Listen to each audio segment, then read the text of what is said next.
Most religions are tax exempt, and many have beliefs and practices that in the modern context. Most religions are tax exempt, and many have beliefs and practices that in the modern context would be considered strange. Is Scientology any different? I mean, if you go to a Christian or a Jew or a Muslim and ask them, what do you believe? They can basically describe the most important parts of their religion in a minute or two. Well, what does a Scientologist believe?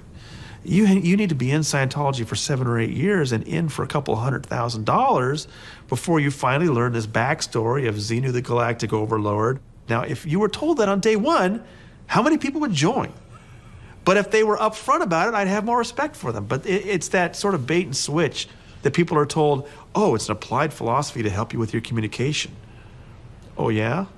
So why is Tom Cruise paying $1,000 to have invisible aliens pulled out of his body?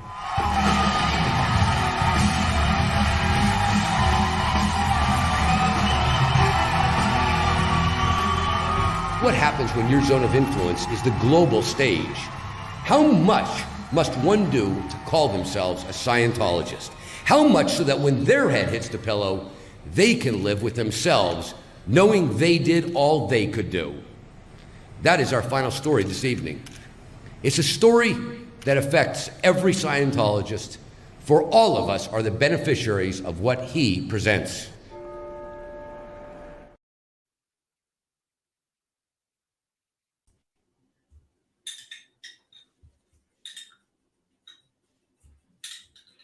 Yeah, we were. Big L. Ron has clearly gotten Ben. Is Ben frozen for you, Andy? Yes, he is. Yes, this is wonderful. He's got this big smile on his face too. He was last seen. R.I.P. Ben has been taken out by the Scientologists. We will miss him. Yes. Let's see. Wait, starting to move. All right. Escape the clutches of Xenu. Yeah, just barely escaped from Xenu. I bailed out of the DC-8 that was about to dump me into a volcano at the last second. It was like a scene from Mission Impossible. That's as many Scientology references as I can string together for that joke. But in any case, it was a real bad Earth, wasn't it? Ben Burgis. This is Give Them an Argument. You wouldn't know it for the last couple of weeks, but I am normally on this show. And I am also normally joined by our super producer, Jake Appett, MFA student, union organizer, mad about town, and by our extremely talented graphic designer, J. Andrew World.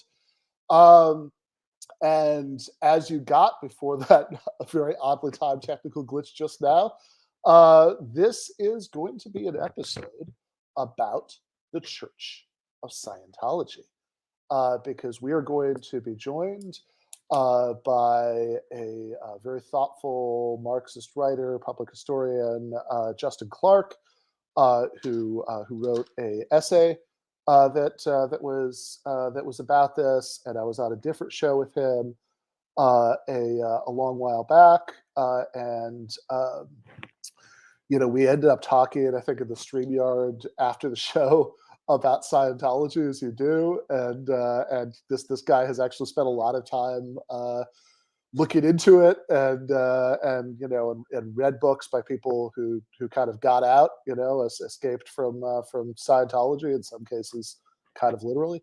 And I said kind of. That's a note to Scientologist lawyers. We don't end up in a courtroom discussing the parameters of literally, but he knows all the terminology. He's very up on this stuff, and I think he has interesting things to say about it and about the way that Scientology is sort of the most American religion, and it's kind of the it's sort of it's kind of like, even though it's very small, of course, it's kind of the ultimate religion of late capitalism. Like you have to pay to play, right? You spent, like I think your dad said, right? You spent like $250,000 by the time they've given you like the most interesting scriptures with all the stuff about aliens in it. So yeah, I think there's a really interesting conversation to be had about that, and we are going to have that in just a few minutes. A couple other things first. So since the last time I was on the show, I wrote a bunch of stuff. That writing is kind of the thing that's been fallen least by the wayside in the last few weeks. So there are a few things for the Substack, but the most recent one is, if we have the graphic, is a essay that just went up yesterday called "My Dog Isn't an Atheist, But I Am: What Christopher Hitchens Should Have Said to William Lane Craig," which is kind of a look back. Of course, I wrote a book about Hitchens, spent a lot of time thinking about it. It's kind of look back at Hitchens' debate with this theistic philosopher, William Lane Craig, and the sort of very weird failure of him to pull off what he should have pulled off, given the subject he was agreed to debate, and like kind of what that says about some of the bad influence, frankly, of people like Hitchens on your sort of contemporary internet kind of atheists. And also, sorry, I had to cut in with my dumb joke that this is the title of a forgotten Disney movie from the early '90s, right? My dog isn't an atheist, but I am. I'm quite sure you see Lucy's journey to yeah, it's the kind of movie that would have come out in 1993, like Blank Check, and it's completely memory hold. Anyway, sorry. Yeah, totally. What if Lucy would have had a voiceover track so she could actually argue with me about this? Yeah. All of a sudden, like you hear like the record scratch and Lucy's voiceover comes on. It's like you're probably wondering how we got it. Where she's like on a stage debating about that might be worthy to draw at some point, Andy. But anyway, it ends with like her debating Christopher Hitchens. It's just Hitchens is doing all of his, ladies and gentlemen, comrades and friends, we are gathered here to discuss, and then Lucy just barks at him. Well, I don't see how that responds. It's a theist argument. Absolutely. Yeah, I'd watch that. So yeah, it's kind of an attempt to sort of say, like, look, this is, I think, a philosophically interesting subject. It's what I have views about. Obviously, I think it's sort of a mistake to mix it up with politics in the way that the New Atheist did. I will take, to steal a line from the book, I will take I will take Cornel West, for example, over some atheist libertarian who's adamantly working towards the kind of society where people are selling organs for Bitcoin to make the rent any day of the week. But it is still a philosophically interesting topic in itself, and there's a better way to talk about it than this sort of, I think, this kind of very superficial internet atheist kind of way. That's what that essay is about. The week before, I wrote about something called MAGA Communism, which sounds like political refrigerator magnet poetry, but it is a thing, and it is a thing that we are going to enjoy talking about in the postgame. We're going to be joined for the postgame by our live show producer Jordan, who has watched a bunch of this material, so I don't have to, frankly. So she can pull out the stuff that's worth talking about. So thank you for your service, Jordan. So that is going to be on the post game. We're going to be talking to Johnston about Scientology in just a few minutes, but I want to do a few things first. First, want to apologize for having to miss so much of the show lately. It's been 2 Mondays that I have been off. I've been really happy that you guys were able to hold down the fort along with David Griscom, who was guest hosting last week. And you're going to be holding down the fort next week, right? You're doing the labor episode. Is that still the plan? Next week I'm just going to be off because of planned travel, and I was going to have to be off anyway. The last couple of weeks it's been, I think there's a limit to how much I'm interested in blurring the lines between my my actual life and presence on YouTube. So I'm not going to say anything more than this, but personal stuff has not been great. So and that has been why that I had to take a little bit of time off from at least some of this, but I am I'm really happy you guys were able to hold down the fort. Seems like everybody really enjoyed the episode last week. Saw some very disloyal comments in the chat about welcoming our new Texan overlords and things like that. But I'll in any case, I'm still very glad that you guys and David were able to do that. I do want to talk just a little bit about a couple things that have happened in the last couple weeks that I've been off air, and so one of them has to do with all of our non-biological grandfather Bernie Sanders, who was recently on all right, sorry, everybody wasn't moving quite enough for a second. I was paranoid that frozen up again. But yeah, thank you, Andy.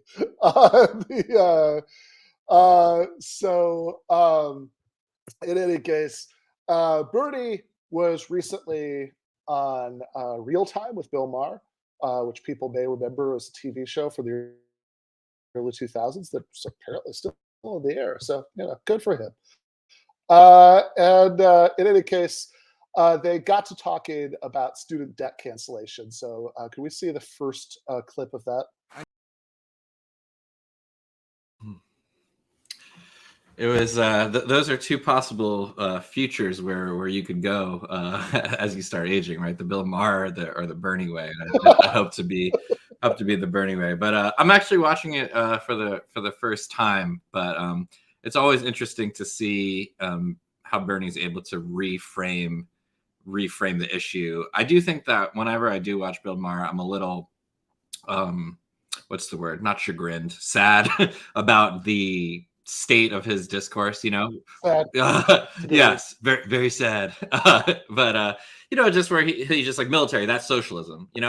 He's very unnuanced and unsophisticated in his arguments. I think it would be the poll was maybe a more interesting way to start, but I'm sure his producers, set that up for him. And then when he interjects, he's like, "Oh, but the military, that's socialism," which is a really, really bad on the merits type of counter. So I think Bernie did a really good job of reframing the question of what is a giveaway, because Bill Maher also is playing dumb about the idea that the way you frame something linguistically could affect how people think about it. He knows what the fuck he's doing. He's calling it a giveaway for a reason. He's like, these are just words, but he's using those words for a reason. You know what I mean?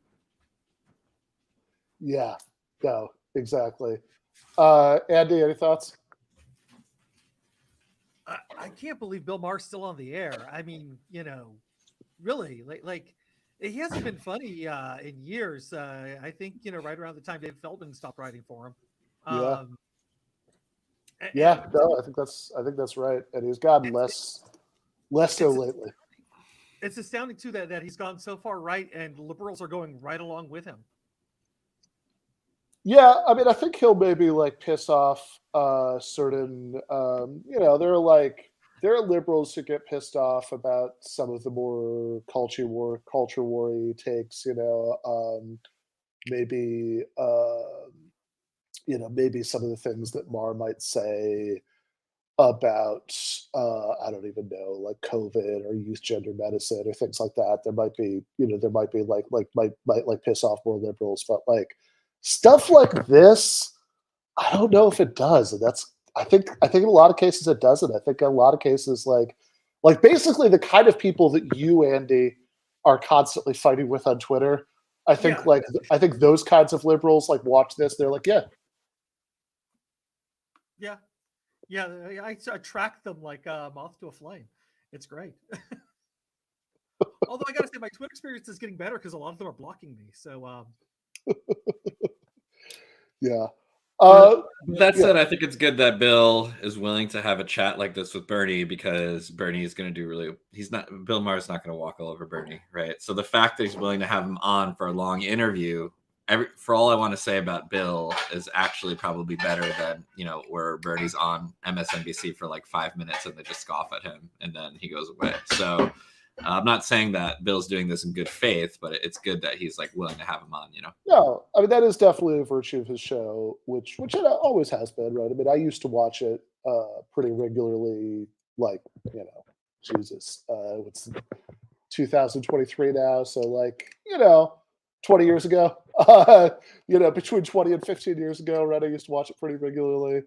I guess maybe I would still occasionally watch it after that. Sometime during the I think over the course of the Obama years, it was like very diminishing returns for me. And then like I eventually realized I was only watching it out of habit, and I like couldn't remember the last time I enjoyed anyone I was seeing. But like, look, part of the appeal of it is that even though, I mean, back when I was watching, I mean, he was, like what he had to say about the war on terror and all of that was like a less rhetorically gifted version of what Christopher Hitchens had to say about it. And and it was always like a little weird because it would be like, oh, let's find out what Brad Pitt has to say about this, like kind of thing. But it would also, like, the virtue of the show is like, yeah, sometimes it would be like, yeah, I don't know, Brad Pitt or whoever, and like some awful like Republican flack, and then like Cornel West. And you're like, oh, what's he doing here? That's interesting. Yeah, I saw a viral clip on TikTok of all places, I think, of Jim Carrey on Bill Maher's show talking about why socialized medicine is just better, And I was actually thinking, like, having charismatic people like Jim Carrey make the case for like socialized medicine is is a good thing. I know we have the second half of the clip. I was just curious, Ben, did you see? Is there an issue with my audio, or it's fine? By the way, It's fine. Okay, yeah. Did you see the clip of Bill Maher with Jake Tapper, and he's asked to define wokeness because he's like, America, and Jake is just like, can you define that? And very quickly he says, they're trying to. There's just these things that liberalism used to stand for that it no longer stands for. They're trying to take Lincoln's name off of statues in schools, and we used to like Lincoln in the Democratic Party, and it's like someone fact checked that, and they're like, he's referencing something that half happened, where one school like considered changing the name and they didn't. And it's like the best way that you could define wokeness is we used to like Lincoln and now we don't. I think even I'm sure you can find some crazy person, who's like, Lincoln's the worst person ever. But I think most people on the left have like a pretty nuanced, decent take on Abraham Lincoln. You know what I mean? It's he made up this bullshit that it's like that's what I was saying. It was disappointing is the word I was looking for. It's kind of, if he he really has this hold on a certain type of liberal, but then when you hear him out, it's very unnuanced. No, you should be able to define wokeness, right? If that's like your whole thing. Yeah, and it's like I also think like, look, I could, I mean, I would say yes, strongly agreed about Crystal. I actually wrote an article about that for Current Affairs.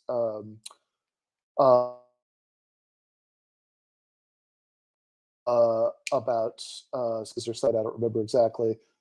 But in any case, yeah,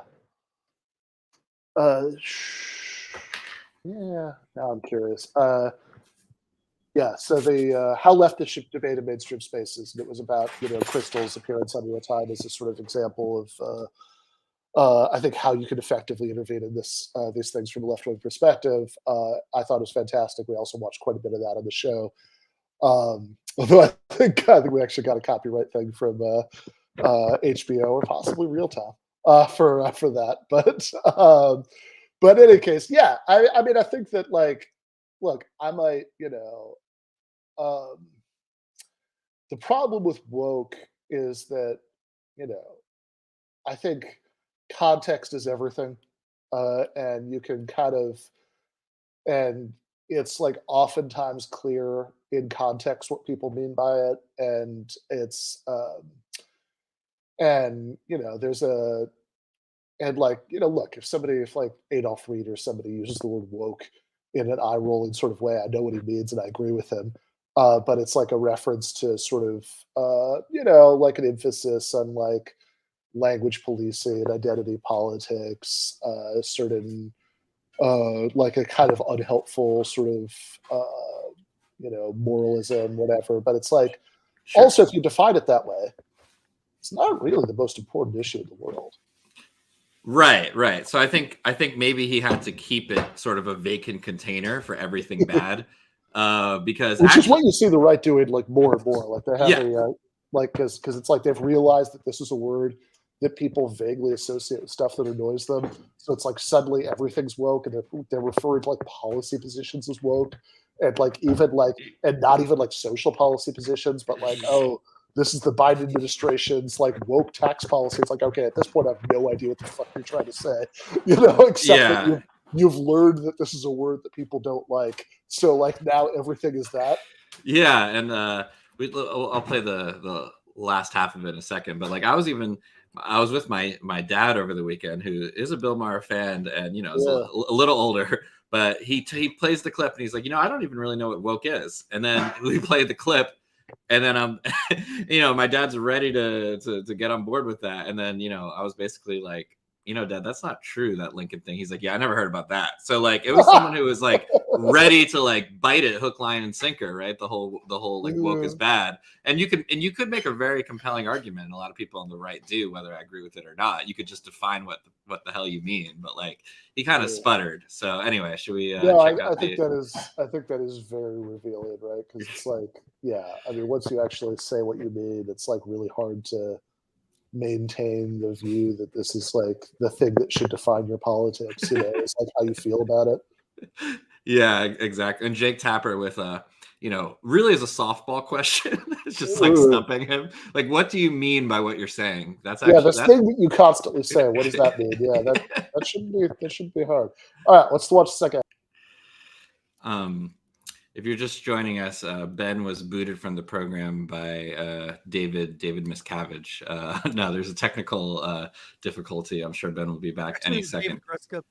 David taking over the show. He's coming in his pirate ship like he did last show, and launching a grenade triangle of sadness style for anyone who saw the movie. Yeah. Okay, Ben is back. Hey Ben. I know the Scientologists are really trying to get to you today. I know. This is getting ridiculous, guys. I think it's been so many years since that South Park episode came out. There's already going clear. Like, you don't need to try this hard to stop a small leftist podcast from talking about your church. But, hey, we have steady growth. Steady growth in viewership over a long sustained period of time. But we do, but like also they've got like however much money Tom Cruise is giving them, so I think they can take this. But yeah, I was just so I did want to make, before we move on, I did want to make just a couple points about this Bill Maher thing, so there was this hit piece about this in the Washington Examiner. I think we have the I think we've got the graphic for this, but it was by Brad Palumbo, who is affiliated with that same libertarian think tank as the guy that I debated at Texas Tech. It's called Bernie Sanders' Empty Socialist Arguments Get Exposed by Bill Maher. So before I talk about what he claims in this article, is that you guys a sense of what you just watched, that Bill Maher came out on top of that exchange? No. Yeah. Bill Maher gave one of the weakest, I couldn't agree more, is that I've heard in the history of the English language. Like Bernie said, like, shouldn't these young people get a break? And he was like, I couldn't agree more. Like, I Yeah, think you it's could like- agree more. Yeah, I mean, But you yeah. were just saying you didn't agree, right? Right. Like, Someone who oh, literally couldn't agree more probably wouldn't have been saying the opposite opinion 30 seconds ago. Anyway, yeah. It wasn't an own. That was no, ridiculous. exactly. And you know, and look, I don't, you know, I think, you know, if I really wanted to nitpick, I mean, my critique of the, you know, second half of the clip is that I think Bernie is being, you know, is like romanticizing the earlier version of the Democratic Party a little bit too much, you know, but he's absolutely right about the current version of the Democratic Party, which is, you know, sort of the more politically relevant half of that equation. You know, and in and it is really weird actually that Maher sort of thinks, like, there was one point where he was like, oh, well, the Democrats vote for those Pentagon budgets too. And Bernie's like, yeah, they do. Like you know, you're saying this as if like this undermines what I'm saying. You know, it's like, oh, how can you complain about the Pentagon budgets when the Democrats vote for it?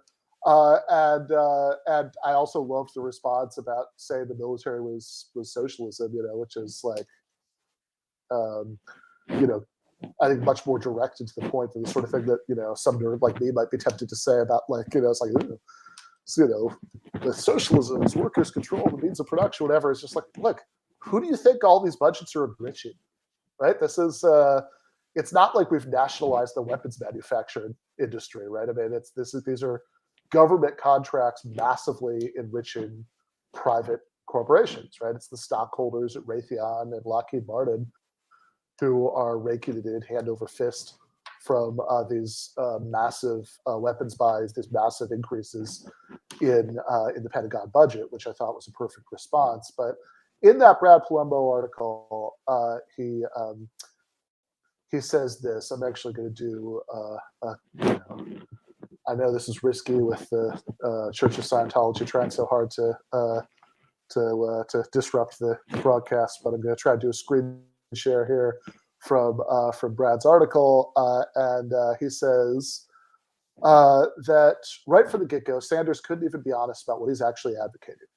All student loan debt is owed to almost all student debt is owed to the federal government, aka federal taxpayers. If it is forgiven, then as a matter of public finance, it's not much different than taxpayers cutting a check to give to borrowers. I'm just going to stop there to say that actually, I think that it would be much different from the perspective of borrowers. They would notice the difference between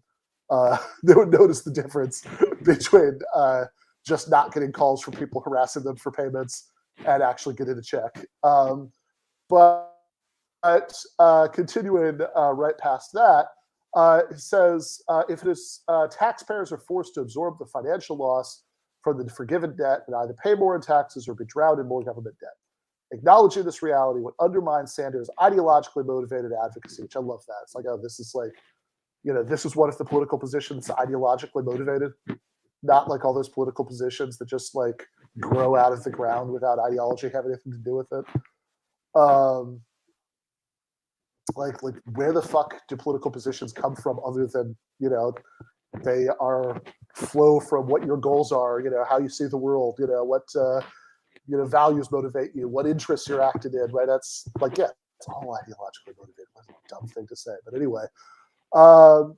However, so the senator prefers to try to misdirect about what's really going on instead. Then Maher confronts Sanders with some truth about the fact that many student debt borrowers are actually financially thriving and not in need. Really want to play this up. Not in need of dire, I love that, dire taxpayer relief. Host cites a survey showing many bailout recipients admit they'd spend the extra money in cash on vacation, clothes, drugs, alcohol, and more, which are obviously, these are all things that you shouldn't get if you went to college. You shouldn't be able to go on vacation. You shouldn't be able to buy clothes, etc. Sanders' only response to the man who knows who the source is, hope it's Fox News, a silly attempt at mind reading there. He just asked who the source was. When Maher replies that he's citing NBC News, a left-leaning legacy news media outlet, which, you think Bernie Sanders thinks NBC is left-leaning? Do you think Bernie Sanders has ever thought that NBC was left-leaning? I see these interviews from Bernie lately since his book came out, where, like he's going on places like NBC and they're like, oh, why do you say the media is so bad? We're all right. He's like, no, you suck. Remember when Bernie was interviewed by the New York Times editorial board during the 2020 election cycle before their endorsement decision? And he came within about an inch of just like being like, I don't particularly like anybody in this room, right? I mean, like that's like a slight exaggeration of what he said, but I mean, that was kind of the gist of it. Senator realized Kansas was a source who pivots to whataboutism. Rather than defend giving hundreds of billions of dollars of working taxpayers' money to relatively affluent college graduates, openly admit they'll send it on non-essentials. I'm very angry at the thought that anybody who went to college might make a non-essential purchase. If they're not like, in fact, I would like the government to edit everybody's grocery list to make sure there are no luxury items there, because it'd be just outrageous if they got to spend more money on, if somebody who went to college 5 years ago and is struggling to pay off their debt got to spend like a penny of their paycheck on non-essentials until they've paid off every cent of those loans. That would make my blood boil. He changes the subject to the 2017 Republican tax cuts. Talk about giveaways. Under Trump, Congress voted for $1 trillion. You guys just saw the clip. Generally, when someone changes the subject or presents you with criticism of their beliefs, that's a good sign they don't have an actual defense to offer. Or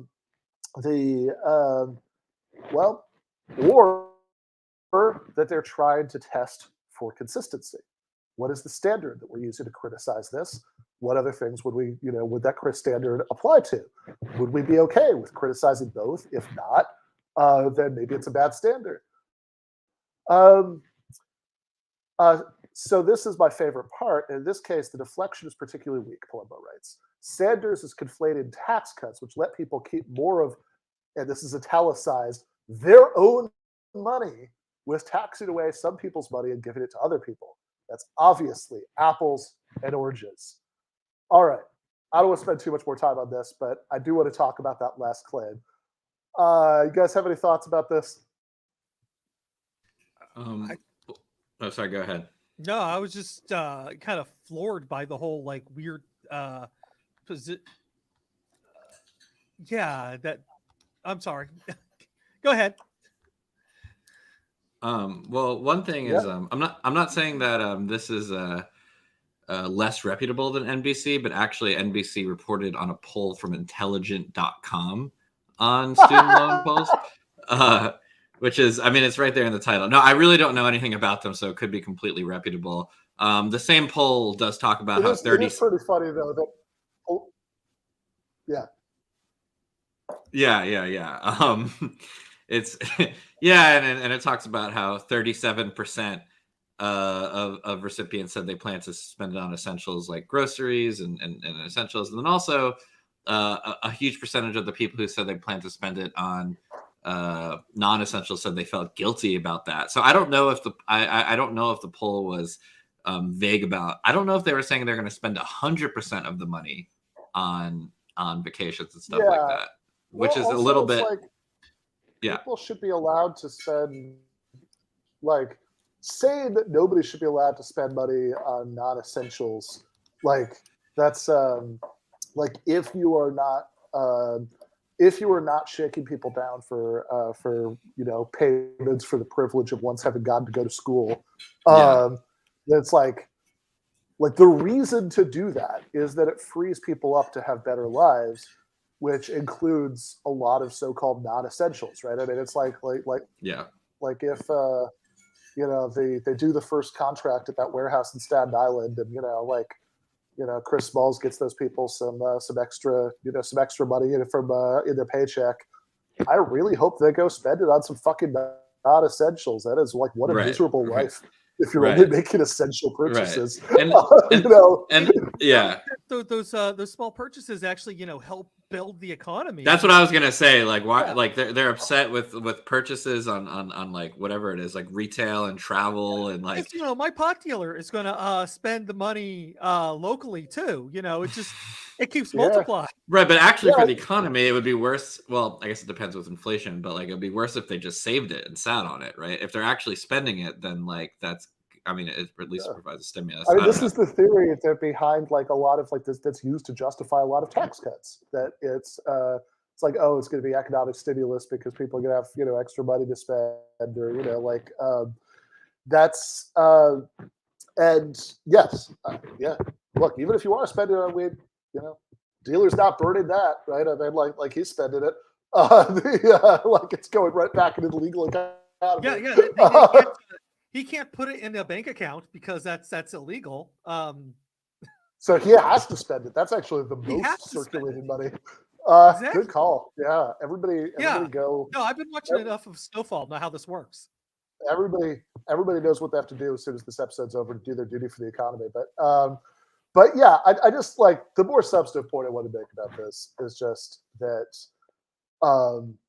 he's actually like that last claim, right? When he says that last part that I just read, that when he said that, well, oh, actually, this is apples to oranges because tax cuts are letting people keep more of their own money, whereas if you're forgiving student loan debt, then you're giving people money. No, in both cases, you're letting people keep more of their own money. In both cases, you're talking about money that people legally owed to the federal government, and the question is, are they going to have to make that payment that they were required to make, or are they going to be allowed to keep it? And now I think that in fact, if we're going to look, I'm all for I mean, not for the Pentagon, but I'm all for raising federal money to pay for lots of federal programs. But I don't think that a good way to do it is by just getting it from anybody who happens to have wanted to go to college, like 5 or 10 or 15 years ago. I think that a better way to do it is to, instead of having the principle be, did you go to college or not, to have it be, well, how much money do you make? Right? Let's raise money from you in proportion to how much money that you make, and with a greater proportion as you make more money. That's I think this is a new idea that I'm just having right now. Somebody's writing this down. Like for how the federal government could raise money. Right. That seems like a better one than just like, did you go to college? And if so, you have to make this. Yeah. Did you go to college, and were you able to pay exorbitant tuition out of pocket at the time? If not, here's what you have to pay. Yeah, and I think we should probably close on this just to get to the interview. Yeah. But I think a really crucial point is that people they make this like pretend complaint that this is basically regressive, right? Because rich people went to college. But under a progressive plan, those people are going to be taxed on their income if they're rich, right? The progressives are. I'm saying it's like, if you make all that much money anyway, and you're getting, first of all, it's student loan debt, right? So how rich are these people really? And second of all, the regressive part is from, like you said, taking it from people who decided who went to college. And if there happens to be these people who, are spending it on their luxurious vacations because they're like, top executives, well, then progressives are also proposing, right, that their incomes are going to be taxed at a higher level anyway. So I don't know. I feel like it's this kind of fake concern of like, oh no, some people who aren't the most, we want welfare to only go to the poorest of the poor. Well, you don't want us to increase welfare either. So no, exactly. It's this moving target, right? Totally. And like, again, if you, like you're saying, here's the category, people who went to college and still owe money from it. And it's like, all right, is that a category that tilts on average higher income than just the American public as a whole? Yeah, it does. But what would be like, if your principle, like you're really that bothered by regressiveness, right? And it's like, it's like, oh, you really want the people with the most money to be paid more of us? Yeah, me too, right? But it's like here, it's such a blunt instrument because like there are plenty of people who owe lots of student loan debt who have terrible jobs or are unemployed or have or are partially employed, underemployed. Like they have like there's nothing about it that guarantees it. What does guarantee it is just raising taxes on upper income brackets, right? That way, it's not that you're getting money from people who are in some category that's loosely correlated with being upper income. It's that you are getting money from people, specifically because they're upper income. And the principle here, right, is, and by the way, part of the reason it tilts a little bit higher income is lots of low income people don't go to college specifically because they don't want to go into debt, right?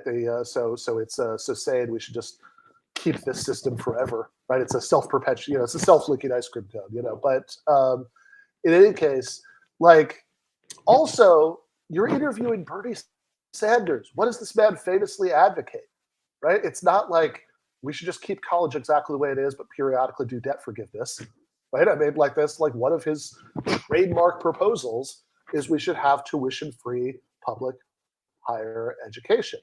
And of course, if you advocate that, it's not a question of like, oh, is this progressive or regressive? What's the, like what's the distribution going to be like? Whatever. No, it's just like, and by the way, I always said like it would have been better to package together student debt forgiveness with forgiving medical debt, which so you're not just helping people who went to college, you're helping a much larger percentage of the American people, and it's the same principle.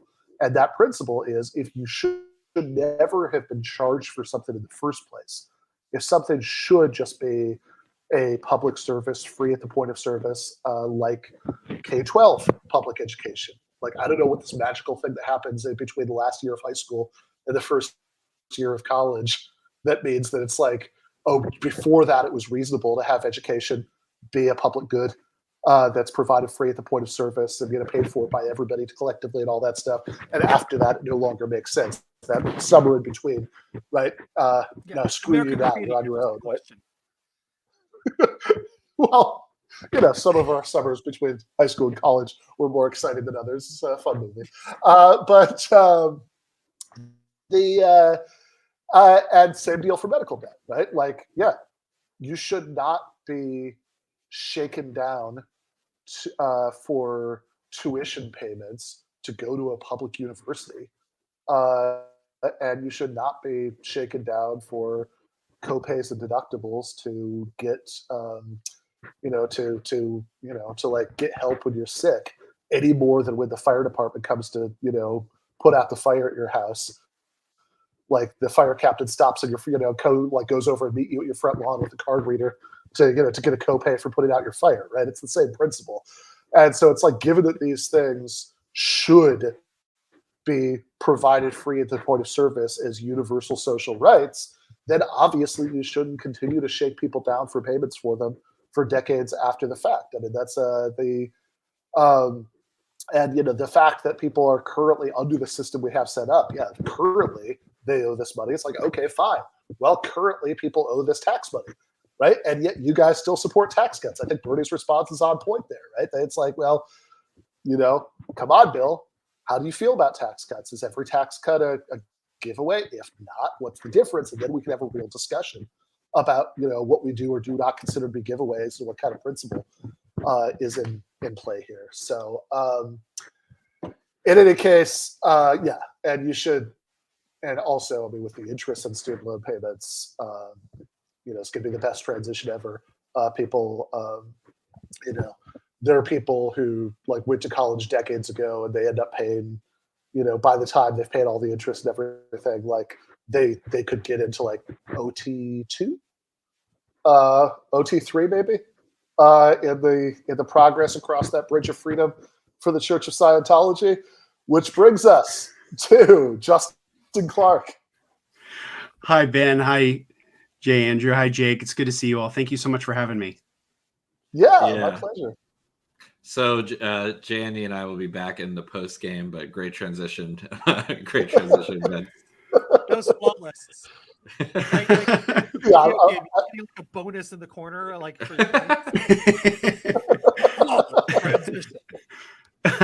yeah. I am personally very proud of that. Okay, so so you think about the Church of Scientology. You know, people might have a few different kind of immediate associations. You know, like they might think, for example, about I think it's this. a privilege to call yourself a Scientologist, and it's something that you have to earn. Scientology uses this word end phenomena. Every level has an end phenomena, that you attain. And Tom Cruise shows that. That video with him in the black turtleneck sweater. A Scientologist is someone who can look at the world and really see what it is. Not only look at it and see it, but be able to go and be effective and do something about it.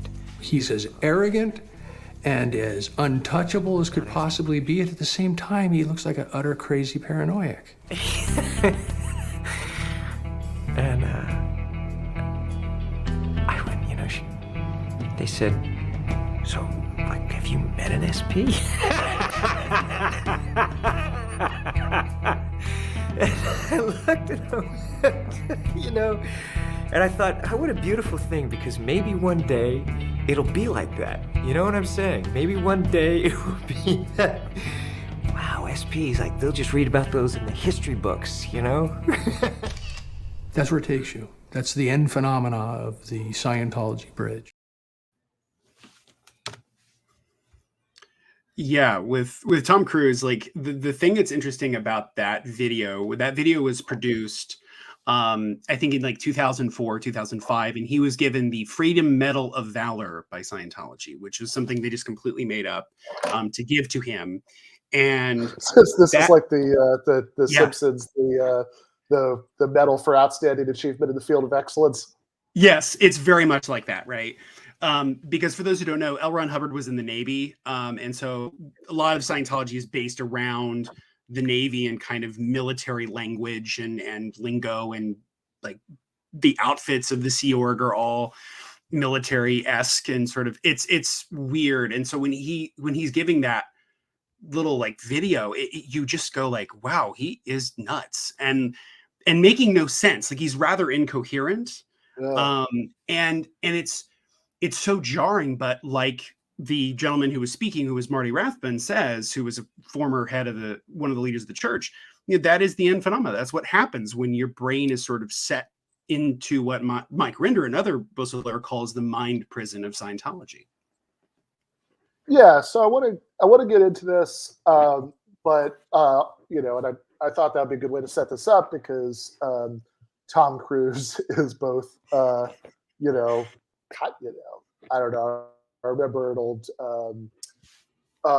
stand-up comedy routine that where the comedian's telling a story about Tom Cruise, and he refers to him several times as the most famous man in the world. And if he's not, he's up there, right? And and he's also one of the leading members of this church. He's certainly the most famous Scientologist in the world. So that's like an entry point for a lot of people. But and in that clip, there are a few things that he says, and there are a few things that you've even said just now in your discussion about it that not everybody who's I am not as this is not an insult. This is just value neutral, right? I maybe not quite as fixated on Scientology as you are, but I read Going Clear back when that first came out. That book,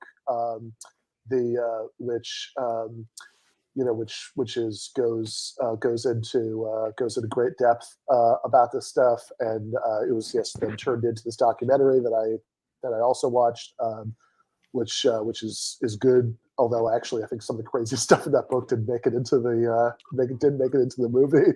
Oh yeah. So I know a fair amount of what you're talking about, but I just want to make sure everybody's on the same page. So there are a few terms that were thrown around just here. So one thing that you just mentioned that's probably a good first one is the Sea Org. Mm-hmm. What is that? So The Sea Org. It's the Sea Organization. So essentially, the Sea Org is the ecclesiastical order of the church. And so it was founded in the 1960s into the 1970s by L. Ron Hubbard, who was the founder of Scientology. He was a very famous pulp science fiction writer. And it was... Earth. Yeah, Battlefield Earth, right? Yeah. And the Sea Org, when it was founded, sort of served two purposes. And the two purposes that it served were, one, it was a way of bringing order and structure and a sense of bureaucracy to the church that was desperately needed, in the sense of they were having thousands of members join. There was a lot of money coming in. But the other part of it was that sometime in the late 1960s, well into the mid 1970s, L. Ron Hubbard lived on international waters in a boat called the Apollo, on a ship called the Apollo. And the Sea Org was the staff that staffed this ship. And the reason he did it was because he was under increasing legal scrutiny, both for taxes as well as other irregularities with Scientology. And so the way to avoid any kind of lawsuits or any kind of government oversight, he basically went to the oceans, and he went around the earth on this boat for about almost 10 years.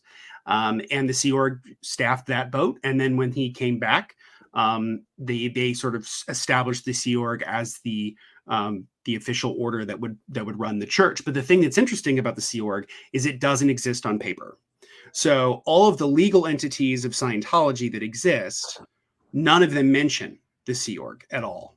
And that's on purpose, because the Sea Org is very secretive, but it's also a way for them to sort of have, I think, what I would argue is egregious labor practices. And so, people might make $50 a week working in the Sea Org for years, which of course they take taxes out of. So at some point they're making 40, maybe 50 cents an hour, working horrific conditions. So it's a way of doing that. So that's what the Sea Org is in a nutshell. Yeah, which is also a small connection. I've certainly so my grandmother in the last years before she died lived in Hemet, California, and so I was there visiting her many times, which is the location of something called the Scientology Gold Base, which I've driven past. This is a convenient picture of the Gold Base with a key location that is labeled there. But I mean, this is where people who sign these. Like you think about okay, what's the most unreasonable labor contract you've ever heard of? And I understand less. I don't want to talk about this in the courtroom. So I understand this is not legally binding, right? But it's symbolic. But it does kind of go with everything you're saying about the sub minimum wages and everything else, because this weird status that they're not exactly employees, whatever.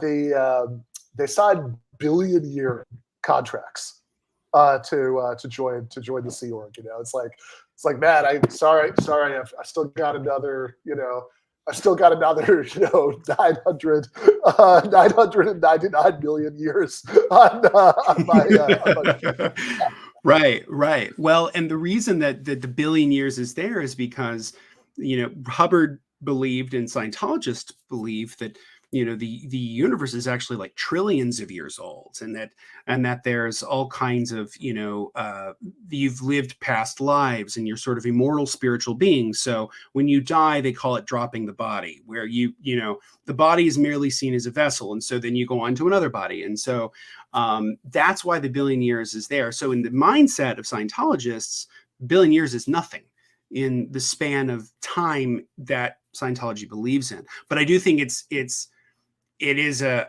crucial point that, Mike Rinder, who was a high-level leader of the church who left in 2007, his book is called A Billion Years. And I do think it does represent the sort of, I think, eternal control that the church wants over its members, not just those who work for the organization, but those who are parishioners, or what they call public. Yeah, right. So there's right. So there's the the Sea Org in the essay that you wrote, and you also did an episode about this on Red Reviews. I think it's called that I listened to. I was out on a run yesterday, and I think in both of those you kind of you say the Sea Org is like essentially they're the ecclesiastical branch of the Church of Scientology. That's like sort of in a weird way, it's like almost like being a Scientology monk or something. Yeah. Your entire life has been given over to this, Mhm. and then there's public Scientology. There's this Celebrity Center, and and all of that stuff, and it's definitely so in. You said this really interesting thing about Scientological beliefs, and I definitely do want to get back to that. But before that, though, right, I do want to run through just a little bit more of this terminology, because I think this is sort of revealing and interesting. There is part of that part of the like clip of Tom Cruise being a crazy person. He's like laughing with delight at the thought of a world without SPs. What is an SP? SPs stands for suppressive persons. Essentially, they are enemies of the church. And anyone who criticizes the church publicly, or anyone who does any harm to the church, whether internally or externally, is seen as a suppressive person. But in true Scientology fashion, there are stages. So you can be like in good standing with the church, or you can be a public person, or just a person like you or I who has never been in the church. But if you start kind of going down the path of like maybe criticizing them or saying things, they call you a potential trouble source, or a PTS. And then once you really go off the deep end and really start going after them, you are a suppressive person. And here's one of the crazier parts about suppressive persons. So the church really doesn't do this now because there's more suppressive people than there are Scientologists at this point. But they used to do formal declares where they would like send someone a letter saying you are formally declared a suppressive person in the eyes of the Church of Scientology.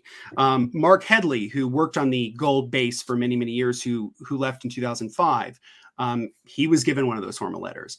But the weirdest part is because Germany has been heavily critical in its public policy against Scientology and has basically labeled it not a religion. And in doing so, David Miscavige, who runs Scientology after Hubbard died in 1986, he essentially declared the entire country of Germany suppressive.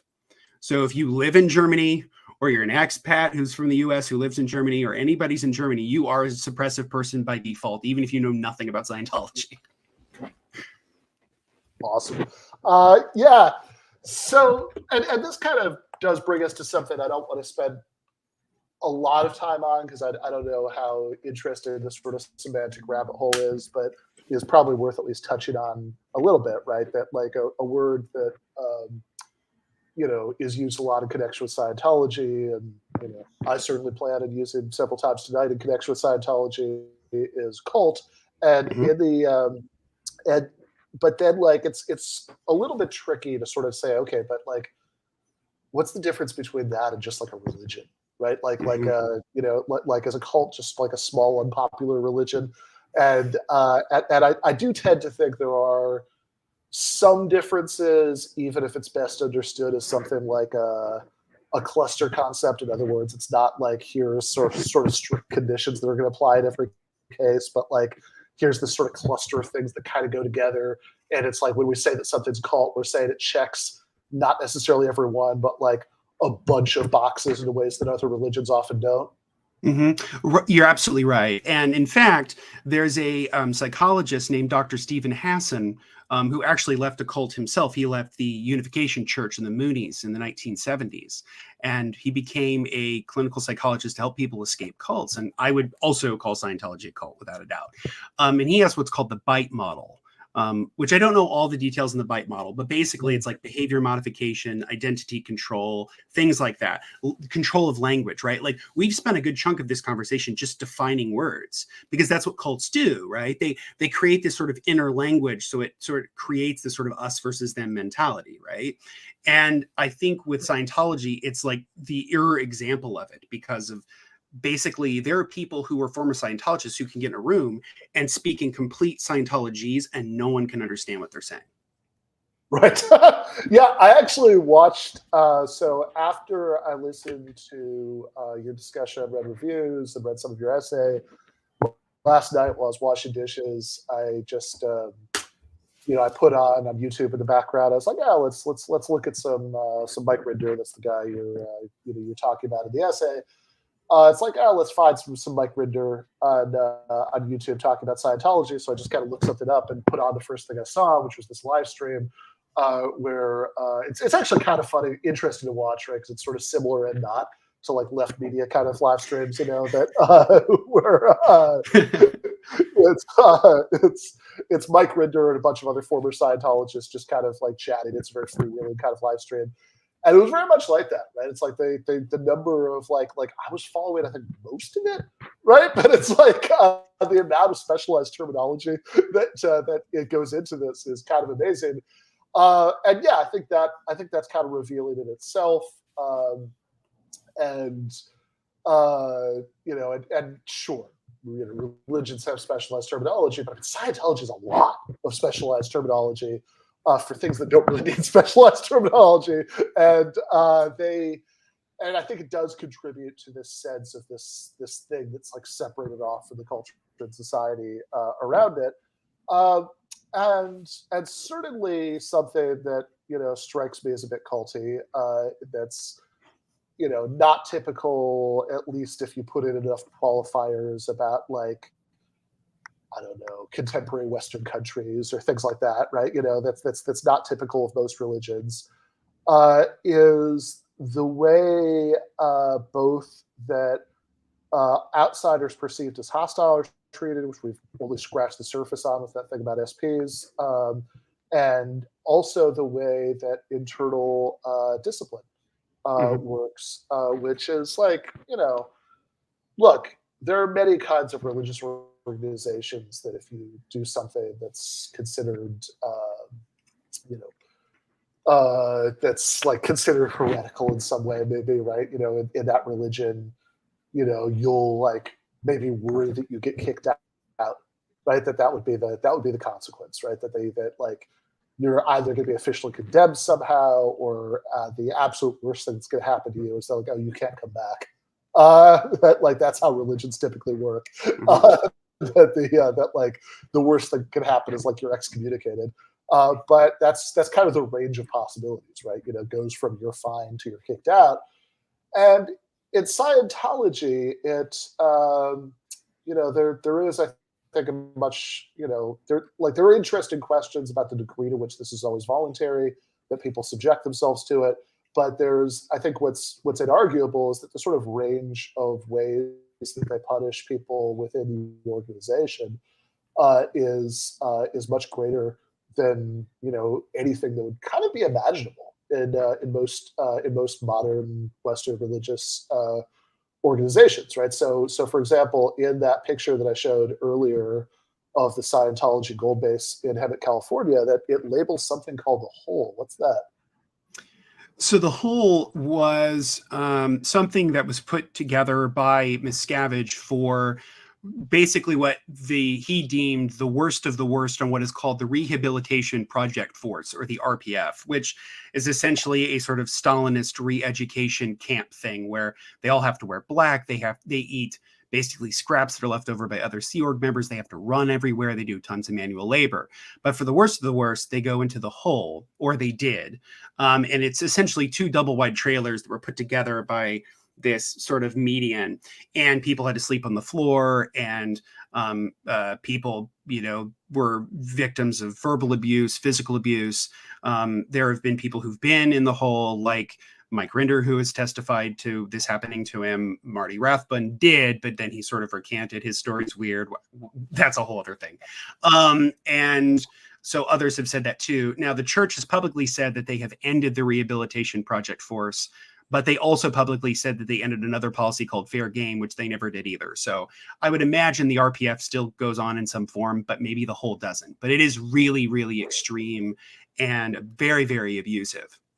Yeah. So the RPF, the Rehabilitation Project Force, is probably the biggest thing in the original Going Clear book that didn't really make it to the movie, or I think it was like mentioned for a minute maybe in the movie, but it's like a very big part of the book, because it's kind of, I mean, it's kind of insane that there is this church that operates its own internal gulag, essentially, that they have, that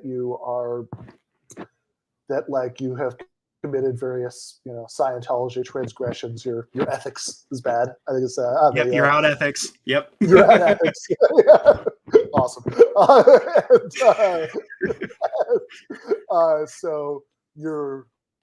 So this is a church that is punishing people for being out ethics, not by like kicking them out, saying you can't come back next Sunday, right? But with like forced labor, and forcing people to be in these sort of prison-like conditions. Now, I keep using the word force.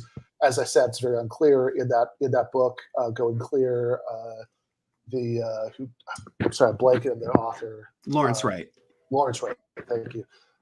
Lawrence Wright says at one point in the book, he's like, look, probably if the FBI did a raid tomorrow, the majority of people who are in the RPF would say, no, I don't want to leave, I want to stay and, do my time and get back in the good graces of the church, but it is at least unclear from an outsider's perspective whether that's a majority or everybody. And there are some reasons to think that at least at some points it hasn't been everybody.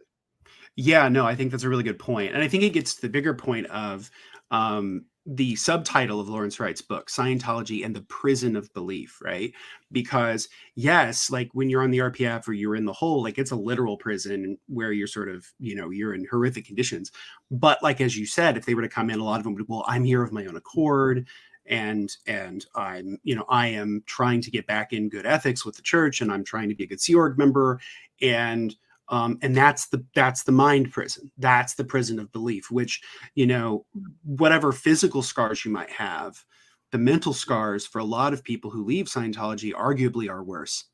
And so I think that's where Scientology goes from being like, because I know a lot of people like it's funny to like joke, and I do that too.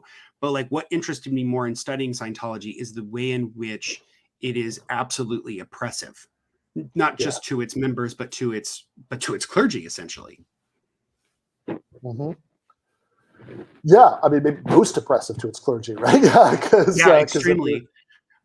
And it reminds me very much of, and I think I remember reading this in Mark Fisher's classic, Capitalist Realism, where he talks about the idea of market Stalinism.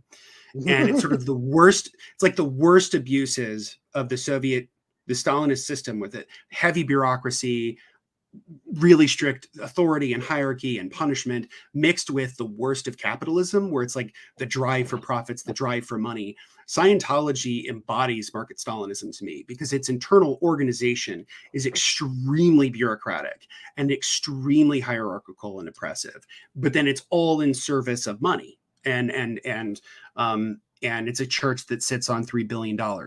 So it's one of those where it's like they're a church that has 25 to 35,000 members, but it's worth $3 billion. And it's that oppressive system that I think really embodies, I remember the first time I read Capitalist Realism and I read that phrase, I went, oh, that's Scientology. Like that was my first thought. And so that's the thing I think what always fascinated me about it. Yeah, and that is like a really interesting thing about Scientology, because your average religious organization will, like, certainly at least make a big deal of acting as if they're, with, varying degrees of plausibility depending on which one we're talking about, right? But it's like certainly like at least make a big deal about how, they really care about poor people and like most of all, maybe, right? I mean, this is, Jesus says, with the least of us, right? You do to the least of us, you do to me. Scientology doesn't seem to be, there's a lot of pretense to taking an interest in the least of us. Oh, no. And in fact, I mean, Hubbard said himself, we are to make the able more able. They are not interested in people who have maybe physical or developmental or mental disabilities. They're not interested in people who don't have any money. They're not interested in people who are like, maybe have substance abuse problems. They're way more interested in this sort of, and this is where it's kind of like there's like these cross sections where it's like the L. Ron Hubbard, and he was sort of a product of the 1950s. And I also think of another sort of writer from the 1950s who sort of developed their own cult, which was Ayn Rand. And it's that sort of idea of the Superman, right? The Ubermensch, like Scientology believes in that. And essentially when you achieve the purest of spiritual enlightenment in Scientology, you're supposed to be able to like walk through walls and read people's minds and move stuff with your mind. Like you're supposed to do all this extra stuff. So let's talk about this, because this finally takes us, and I don't want to let this go by without doing at least a few minutes on what the actual belief system is. Yep. It's like you say you're a church, and you say, oh, so like you sit around worshiping God. I mean, that's what churches are typically about. Well, going out into the world and like helping the poor and the sick and the suffering, right? That's one thing. And then worship, sitting around worshiping God, that's the other thing. Scientology isn't into either of those two. So it's like very confusing to think of it as a church. But and I love the Ayn Rand comparison, by the way. I never thought about that, but that's perfect, because like not only because Ayn Rand did very much did run objectivism as a cult. I mean, like when her like literally like her boyfriend left, and they were like, this man has betrayed objectivism. Like they're like sending out like broadsides to everybody who's involved in it, But so it was very, very culty. But like also the sort of parallel between the way that science talk and tech talk is used in Scientology. It's called the Church of Scientology. It's science, and it's the spiritual tech, right? The sort of parallel between that and the way logic talk is used in objectivism. That the sections of of Atlas Shrugged are named after like logical principles, non-contradiction, excluded middle, with this sort of vague insinuation that if you really understand all this stuff, you'll agree with their moral and political views. And so yeah, I think there's definitely something there. But I want to, and certainly the glorification of like a certain kind of like heroic rich person. But I want to get into the belief system. So they're not worshiping God. In fact, they don't exactly believe in God. There's like maybe a sense in which they sort of think you could become something like a god, which would be in your other podcast about this. I saw, you said this thing that made me laugh very hard about how Mormonism was sort of steampunk Scientology. The sort of not like the sort of boring contemporary version of Mormonism, but like the Brigham Young era stuff where you get to go, rule your own planet after you die. That has a certain steampunk Scientology feel to it. But but if they don't exactly believe in God,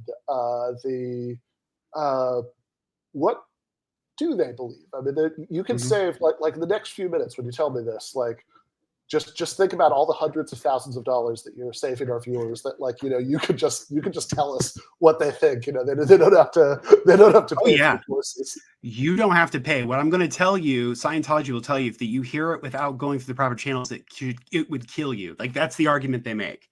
But essentially, in Scientology, there is something called the bridge to spiritual freedom, and it's not really a bridge. It's actually more like a ladder. But you have certain levels, and you hit certain levels in it, right? So one of the first levels is called clear, and clear was something that Hubbard came up with in his book, Dianetics, the Science of Mental Health, which was published in 1950. And as I say in my essay, it's like this weird pastiche of like Freudianism and hypnosis and like kind of carnival tricks and like folk psychology.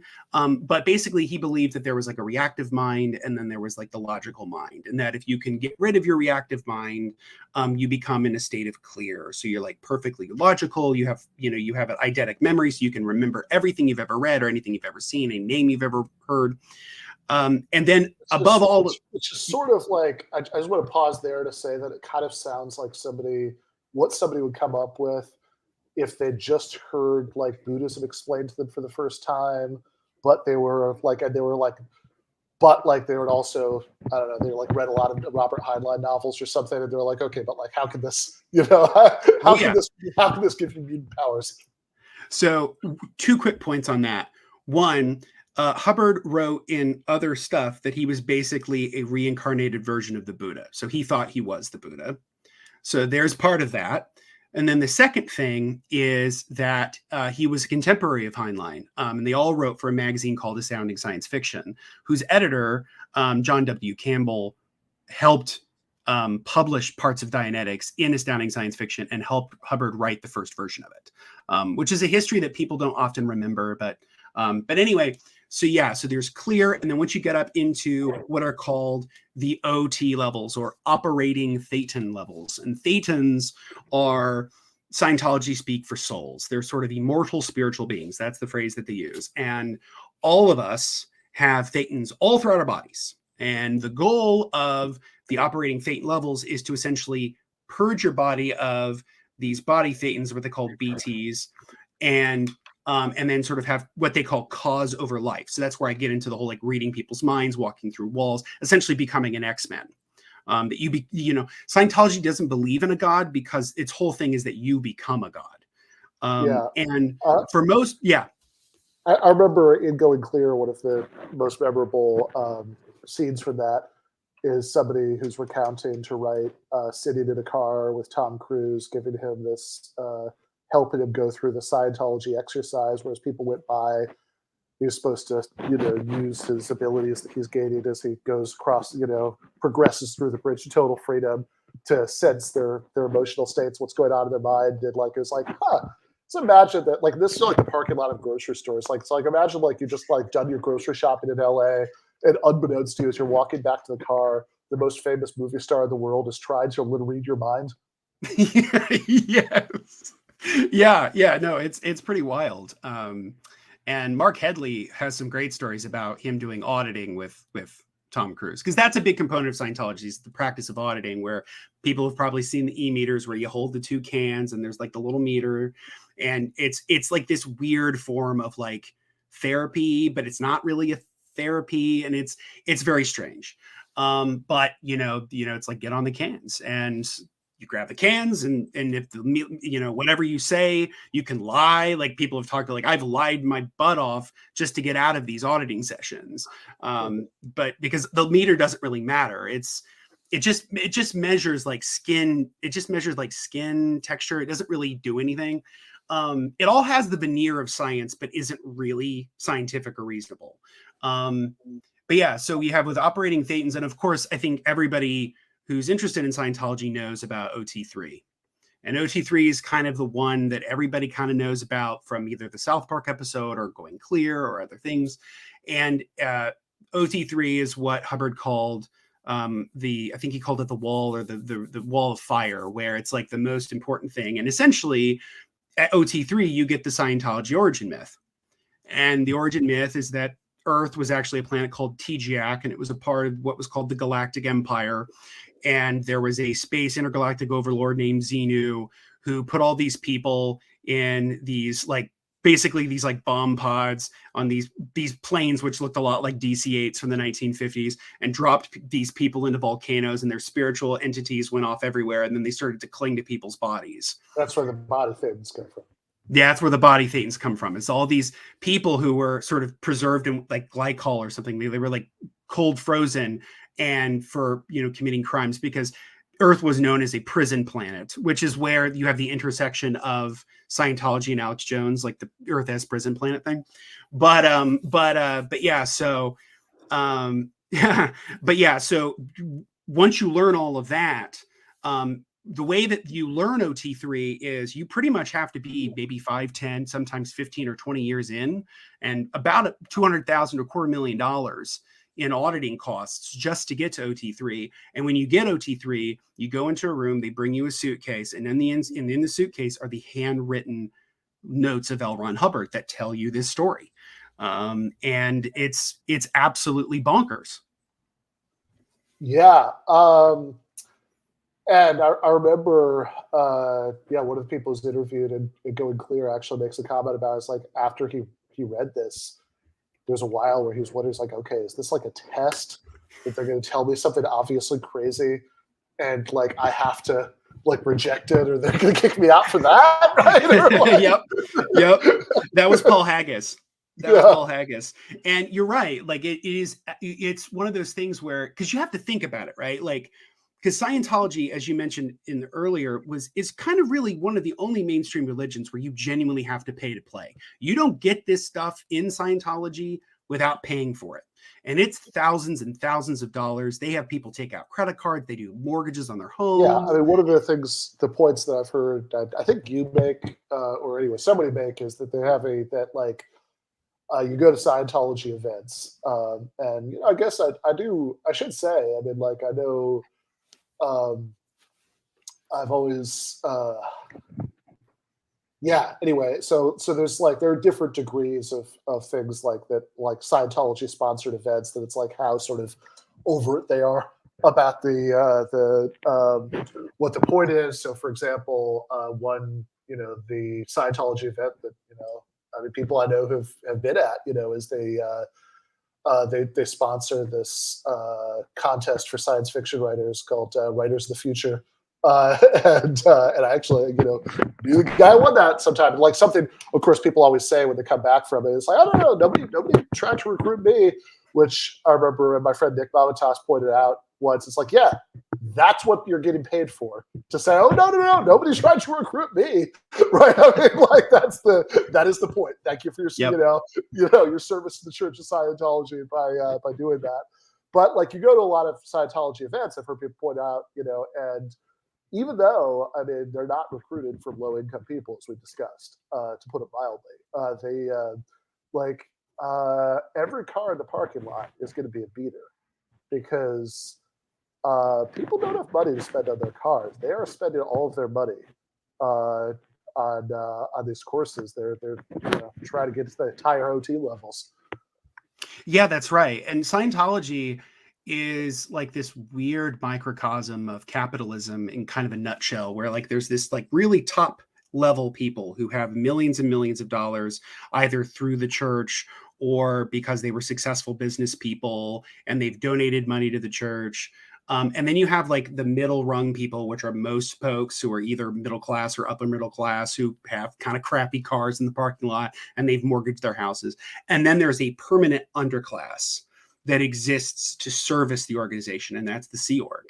And it feels like that's what when I remember we had a conversation, a while back about like Scientology is like the most American religion in the sense that it is totally built upon wealth and the accumulation of wealth and the accumulation of money and the accumulation of land and assets and private property and ultimately power. Right. And I think that's what makes, I think, Scientology particularly, I think, a danger to democracy and a danger, honestly, to the First Amendment, because I think that we should have a genuine conversation about, what does count as a religion. The IRS is very, very loose on what a religion is, and for some reasons, for good reasons and bad. Sure. But with Scientology, it's sort of allowed so much that would never be allowed in a business or wouldn't be allowed in government or anything like that. So that's the part of it that animates me to learn about it and tell people about it. Yeah, I mean, so I do want to get into this, and this, this is kind of the Church of Scientology is kind of an extreme example of the absurdity of having,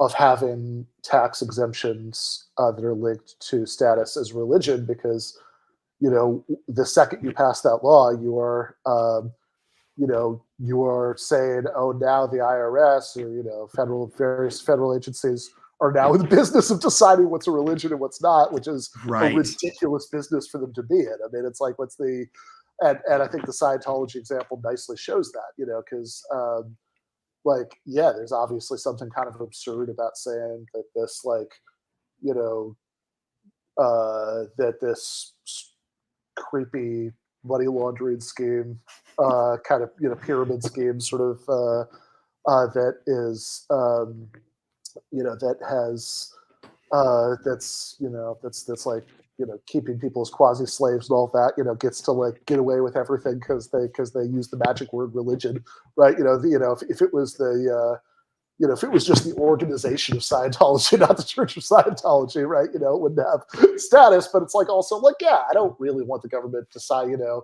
making strict rules about what's a real religion and what's not a religion. I would much prefer to just get out of that business by not giving these tax exemptions in the first place. But like, you know, when you talk about, you know, some of what you're saying about the First Amendment and all that, you know, I think that, you know, when we talked about suppressive persons earlier, I sort of said something in passing about how we're just kind of scratching the surface of Scientology's relationship to hostile outsiders. And so part of that relationship has involved historically something called fair game, which is a term you used earlier, but we didn't pause to sort of go into what that means, which we should do. And part of it has actually involved like stuff that's kind of like when you read about it, you're like, oh my God, really? Like that they have that they've actually they have like actually a history of like infiltrating like the FBI and stuff like that. So yeah, if you could just do a couple minutes on what fair game is and some of what that's involved, and Operation Snow White. Yeah, absolutely. So, fair game was a policy that L. Ron Hubbard developed in the 1960s to essentially deal with critics, and the point was to, as he described it, ruin them utterly or ruin them completely. And so, when you know, and essentially, it's a form of harassment. So, you know, former members have talked about Sea Org people or Scientology showing up to their place of work or their homes, stealing their trash. Scientology hires private investigators to go after people. Mike Rinder has caught some of those on tape. Marty Rathman did too. Mark Headley has. And they try to noisily investigate its former members to try to get them to shut up, to essentially to get them to be quiet. Some of the times this has led to lawsuits, and it's also led to some of its most egregious actions. So in the 1970s, under the auspices of a part of the Sea Org called the Guardian's Office, which is now called the Office of Special Affairs, there was something called Operation Snow White, which was, to this day, the largest private infiltration of the federal government in American history. So when people think, so who infiltrated the government more than anybody? It wasn't the Russians, wasn't the Chinese, it was the Scientologists. And the reason they did it was essentially to purge government agencies of documents related to Scientology, because at the time, Scientology did not have tax-exempt status. And the federal government was very earnestly trying to go after them. The Operation Snow White would eventually lead to the arrests of maybe a dozen people. Multiple people went to prison, including L. Ron Hubbard's wife, Mary Sue Hubbard.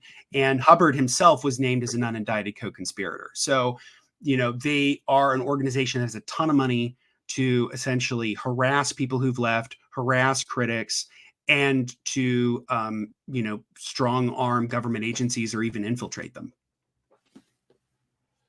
Yeah, which is just an amazing thing to think about, that they have that Scientology was like sending people to work for, you know, the FBI, you know, that say, you know, like there's all these, you know, the IRS certainly, and so, you know, an obvious kind of naive question here. This is all, well, L. Ron is still alive.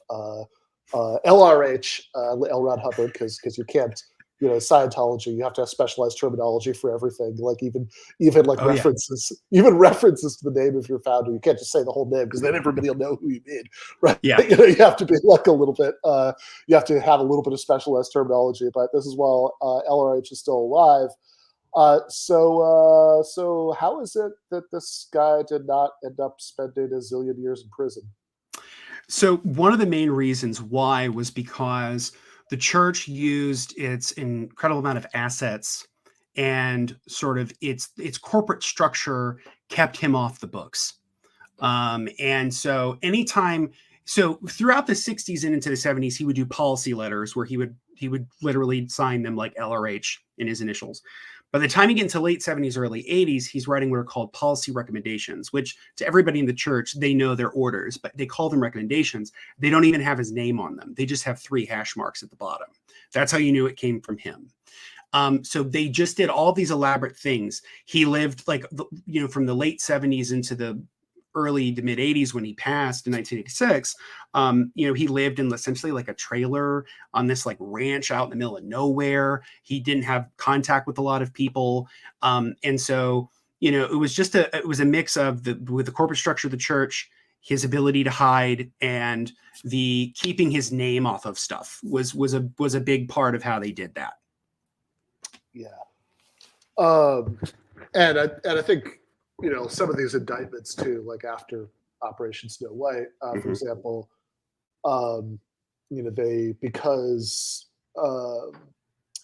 it's like if you're in like season 3 or something of The Sopranos, it's not like the FBI is confused about who's running the mafia in northern New Jersey, right? But that doesn't mean that they have enough on him, that they have enough on Tony that they can actually arrest him. It's kind of like that, right? It's like the indictments will kind of say, it's like, look, we know L. Ron Hubbard ordered this stuff, but like they can't actually name him as a co-conspirator because there are these layers separating him from like anything that you could actually pin down in a courtroom. Absolutely, yep. And that was how it was run for many, many years. And in some respects, it's still how it's run today with its leader, David Miscavige. Yeah, so let's talk about this guy. So David Miscavige takes over, not pictured, his lovely wife Shelley. For some reason, but wonder where she is. Yeah, exactly.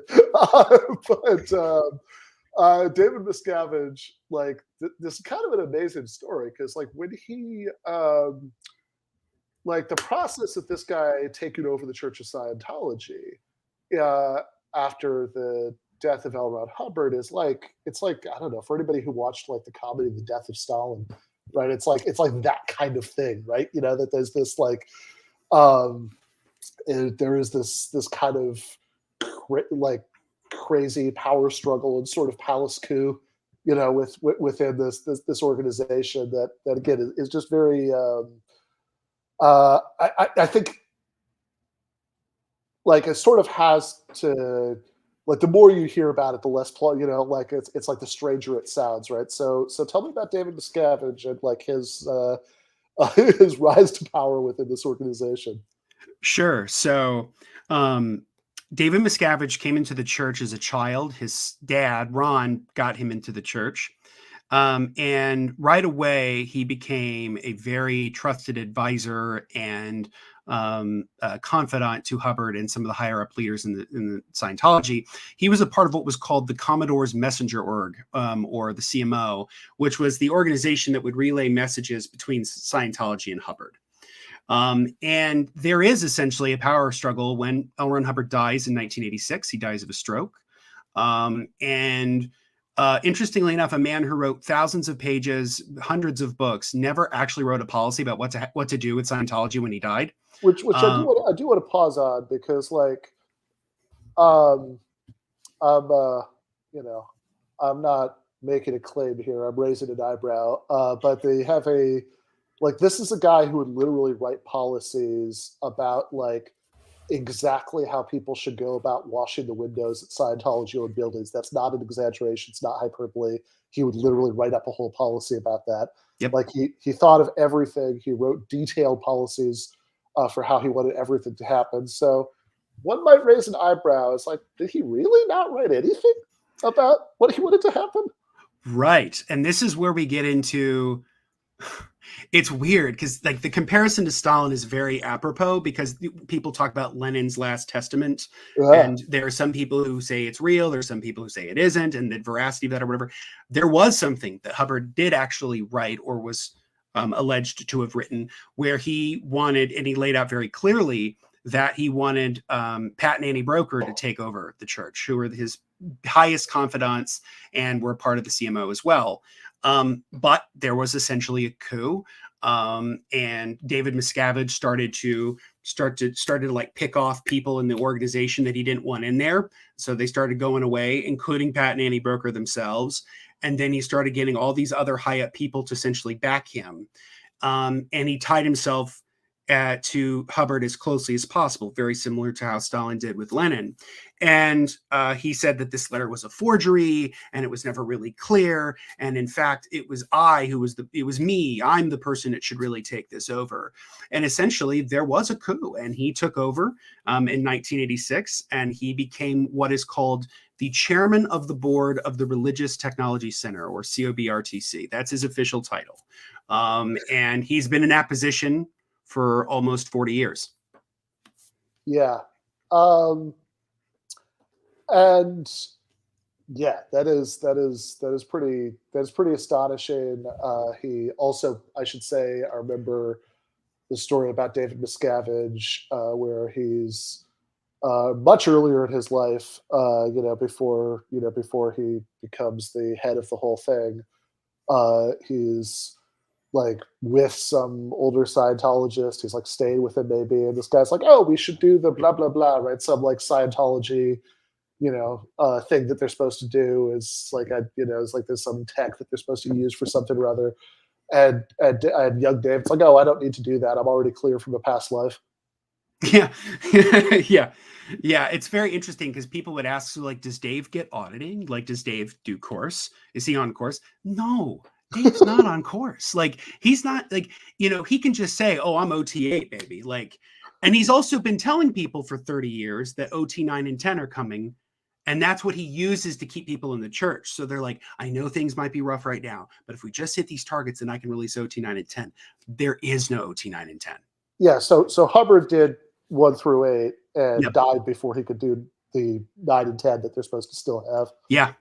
And if you look at the chart, it goes up to like 15 or something like that. But it's and it just says to be released, and it is said to be released for 30 plus years. Yeah. So it's crazy.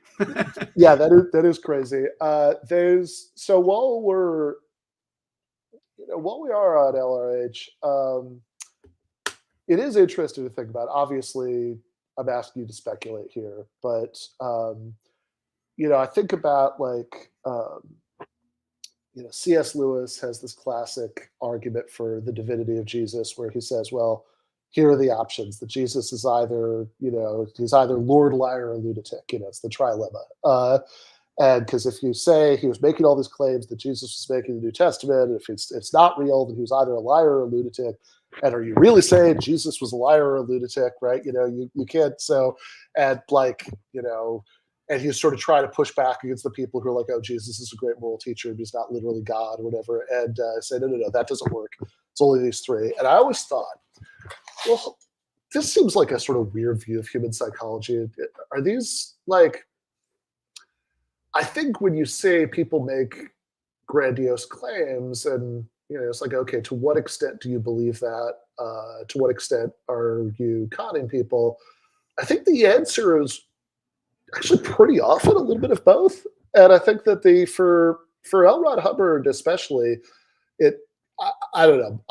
You've looked into this more than I have, but I mean, I'm curious about your take about the sort of proportions of like, I mean, look, this is a church that shares many characteristics of a pyramid scheme. And I think he was not subtle about, trying to extract as much money as possible from his followers. but it also doesn't seem like he was completely making it up in the sense that, I mean, he was making it up, but it also doesn't seem like he was being completely insincere. I mean, like he himself seemed to be actually very concerned with, developing the tech and everything, like even kind of when he was already like very rich from all this, and it doesn't seem to have been a financial motive. Like he, I guess like the really pithy way of saying what I'm asking you here is, to what extent did this man believe his own bullshit? Yeah, that's a great question, and it's one that many people have asked. And my answer is actually fairly similar to Mike Rinder's, which is it's a little bit of both. So I think that he was absolutely in it for the money, and cared about the money so darn much that when he died, he explicitly said that all of his money, which he left to the church, would not go to the church until they got tax exempt status. So he was very much about the money. There's the classic story that Robert Heinlein and Isaac Asimov, who were contemporaries of him, have said, like, he's like, if you really want to make money, you start a religion. Like, that's like the classic, like, apocryphal tale. Yeah. And there's truth to that. But if you really understand L. Ron Hubbard, like the last years of his life, where he's literally having one of his confidants try to do weird experiments on him to like remove body thetans, and it almost kills him. Like he wants his like friend to blow him up so that he can get the body thetans out. I think that Hubbard, by the end of it, really believed it. And I think Lawrence Wright said it best, where he said, the beliefs of Scientology are an attempt to understand the mind of L. Ron Hubbard. I think that he did believe a lot of it. And I also think he was in it for the money. The other thing that's kind of interesting is that people have speculated that he might have had what is called temporal lobe epilepsy.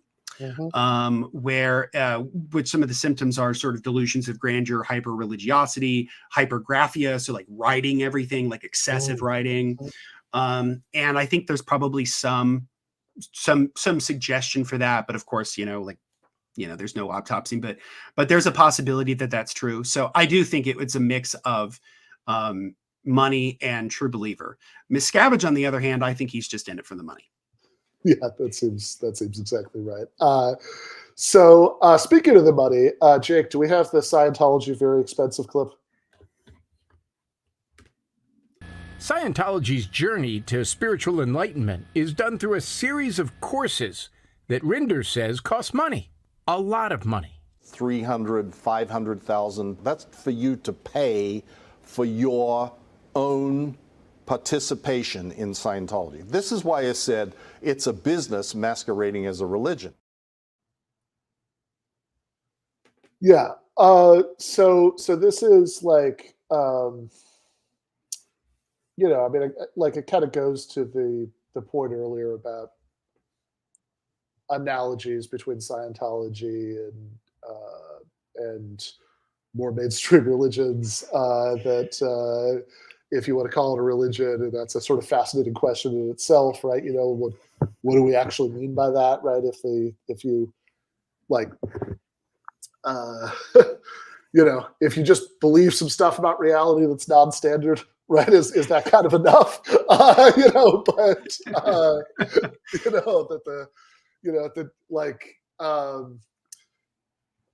Anyway, but they have it's more mainstream religion. You have like tithing, right? There's like a certain, proportion, maybe even of your income, right, that you might have to give up. And, I will say, as you sort of go along the spectrum, where on one end is the Methodist Church down the street, and on the other end is the Church of Scientology, the closer you get to the Church of Scientology, the more money they're typically asking from you. But like, this is not like tithing. I mean, this is a really like extreme financial investment that people are being asked to make, which is tied into this phrase you used a couple times about Scientology as kind of a mind prison, because there's a comment in the chat earlier about it's like a religion based on the sunk cost fallacy, and like, Yep. Yeah, there's like something to that, right? Because it's like one of the things keeping people in it is like, Jesus Christ, I've already spent $300,000 on this thing, right? It's like I should stay in it until I get the really good stuff. Right. And in fact, there's a great episode of the Leah Remini Scientology The Aftermath show where they interview a woman named Mary Kahn who got all the way through to OTA, and she hated it. And she didn't really want to do it, but she was already so far in. And so it was like, well, I've already done all this other stuff. I might as well just do the rest of it. That's, I think, exactly right. I think the other thing about Scientology that's interesting is that, Hubbard from the very beginning was very much we are a fee for service organization. You give us money, we will give you something, right? And under Miscavige, that has changed dramatically. So not only do people pay for courses, but they're constantly hitting up their wealthier members to pay for, a new Scientology building or a new Scientology program or something else. So they're constantly hitting them up for money, and they give them like awards, like they'll call them like platinum meritorious or some nonsense. And so it's a mixture of like extraction from the members in terms of fee for service, in terms of getting auditing or courses. But then there's also this other component of them just straight up taking money, which Hubbard was very much against, which is how like Miscavige just runs it differently than Hubbard did. Yeah, right. So it actually, he's actually managed to make Scientology more culty. Oh my gosh. Yeah. Oh yeah. And it's very much like, when you were talking about earlier, we were talking about like a pyramid scheme or whatever, like a lot of that was instituted in the 90s when Miscavige started what was called the Ideal Org program. So orgs are organizations. That's what they call, churches of Scientology. They call them orgs. And the idea was to make them ideal. So they would hit up their parishioners for hundreds of thousands, if not millions of dollars for these big, beautiful buildings with state-of-the-art AV technology and all this stuff. And these buildings are empty. No one's in them. And in fact, when they would do openings for them, they would fly out all the Scientologists or all the Sea Org members they could get in an area just so that the place looked packed. And then a week later, there was nobody in there. And so they're using all of this money, which is tax-free, to build these buildings that no one is in, that they own. So it's like this weird money laundering / real estate scheme. Yeah. No, and like in the actually. Jake, if we have the IRS tax exempt clip, I mean, like I think this really kind of puts a point on what Justin's saying here. People do ask, how did David Miscavige come into power? There was an organizational structure that was put in place by L. Ron Hubbard, so that no one person was in charge. Right. And there were checks and balances, right? Correct. Right, just to make sure that nobody really was the leader. David took that out immediately. He managed to manipulate and maneuver, getting rid of anybody in a position who could check him. Yeah. And that very, very much included the Internal Revenue Service. On October the 1st, the IRS issued letters recognizing Scientology and every one of its organizations as fully tax exempt. It was vital for him to gain religious recognition or tax-exempt status for Scientology. He could promote that he had accomplished what L. Ron Hubbard hadn't been able to accomplish and stand in front of the adoring crowds and say, I pulled it off, sir, I did it. But it also removed the only real oversight there is into Scientology. The IRS cannot go in and audit a church. An exempt organization doesn't have to provide any information to the public about what do they do with their money. I was led to believe the IRS had been persecuting Scientology forever, and David Miscavige was now the first one to ever make. And the IRS recognized Scientology as being fully tax exempt. Scientology did have tax exemption before, and it took it away because it found L. Ron Hubbard was using the money for his own personal gain. And what I mean, there's a lot of points of interest there, but like what really hits me about this is just like, taking a long step back and kind of thinking about some of the reasons that, you and I originally thought it'd be interesting to have this conversation. Like, if this is not this sort of, like, this is something that, like, if you or I, like, wrote the screenplay to a movie that was, like, kind of tried to, like, satirize, like, a late capitalist society, turning everything into that, right? Then, like, having a meeting of a church where leader of the church is announcing, and we are now officially tax exempt, and there are fireworks going on because of their tax status. Like, that would be like anybody who's like reading over that script is like, dude, that's a little too on the nose. Right. It's and not only that, but there's also big graphics in that other clip where it's like the war is over, because they described it as the war with the IRS. And yeah, I mean, I think that I think that it's no coincidence to me that as the United States sort of slid into the sort of neoliberal mode where, deregulation, tax cuts, the destruction of any semblance of social democracy, any sense of oversight to organizations. I feel like, the rise of Scientology is very, akin to the rise of like Oral Roberts or Pat Robertson or, Jim Baker, the sort of televangelists or the prosperity gospel people. And that's part of the reason why I think removing tax exempt status from Scientology would be really a big deal and important, is because if Scientology lost its tax exempt status and the IRS decided to have a little more teeth in terms of like, you actually have to spend this money for social purposes, this has to be in the public good, then, there's a good shot that like Joel Osteen's books would then be audited, or Joyce Meyer's books would also be audited. And like, I think that that's a good thing, Yes, because, exactly. because, in this country, religions pretty much get away with anything. And I think and while I don't want the federal government in the business of defining what a religion is, I do want them in the business of defining what a religion who serves the public good is. Yeah, that's probably a good distinction. And, Scientology is not the only case of a religion that, at the very least, rides this line, right? I mean, this is like, I used to, I remember back in like the 2000s, I'd go over, to my friend Les's house, who was the, only person in my group of friends who had cable TV, and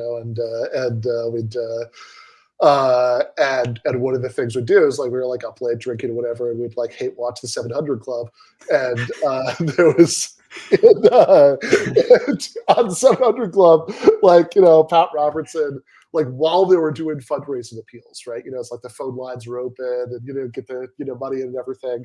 Pat, his son Gordon, and like one other person in the show would like link hands and bow their heads and do this thing where they say, Pat would be like, "Oh, God is telling me right now there's a man in Ohio who has horrible pain in his back, and he's relieving that man's pain."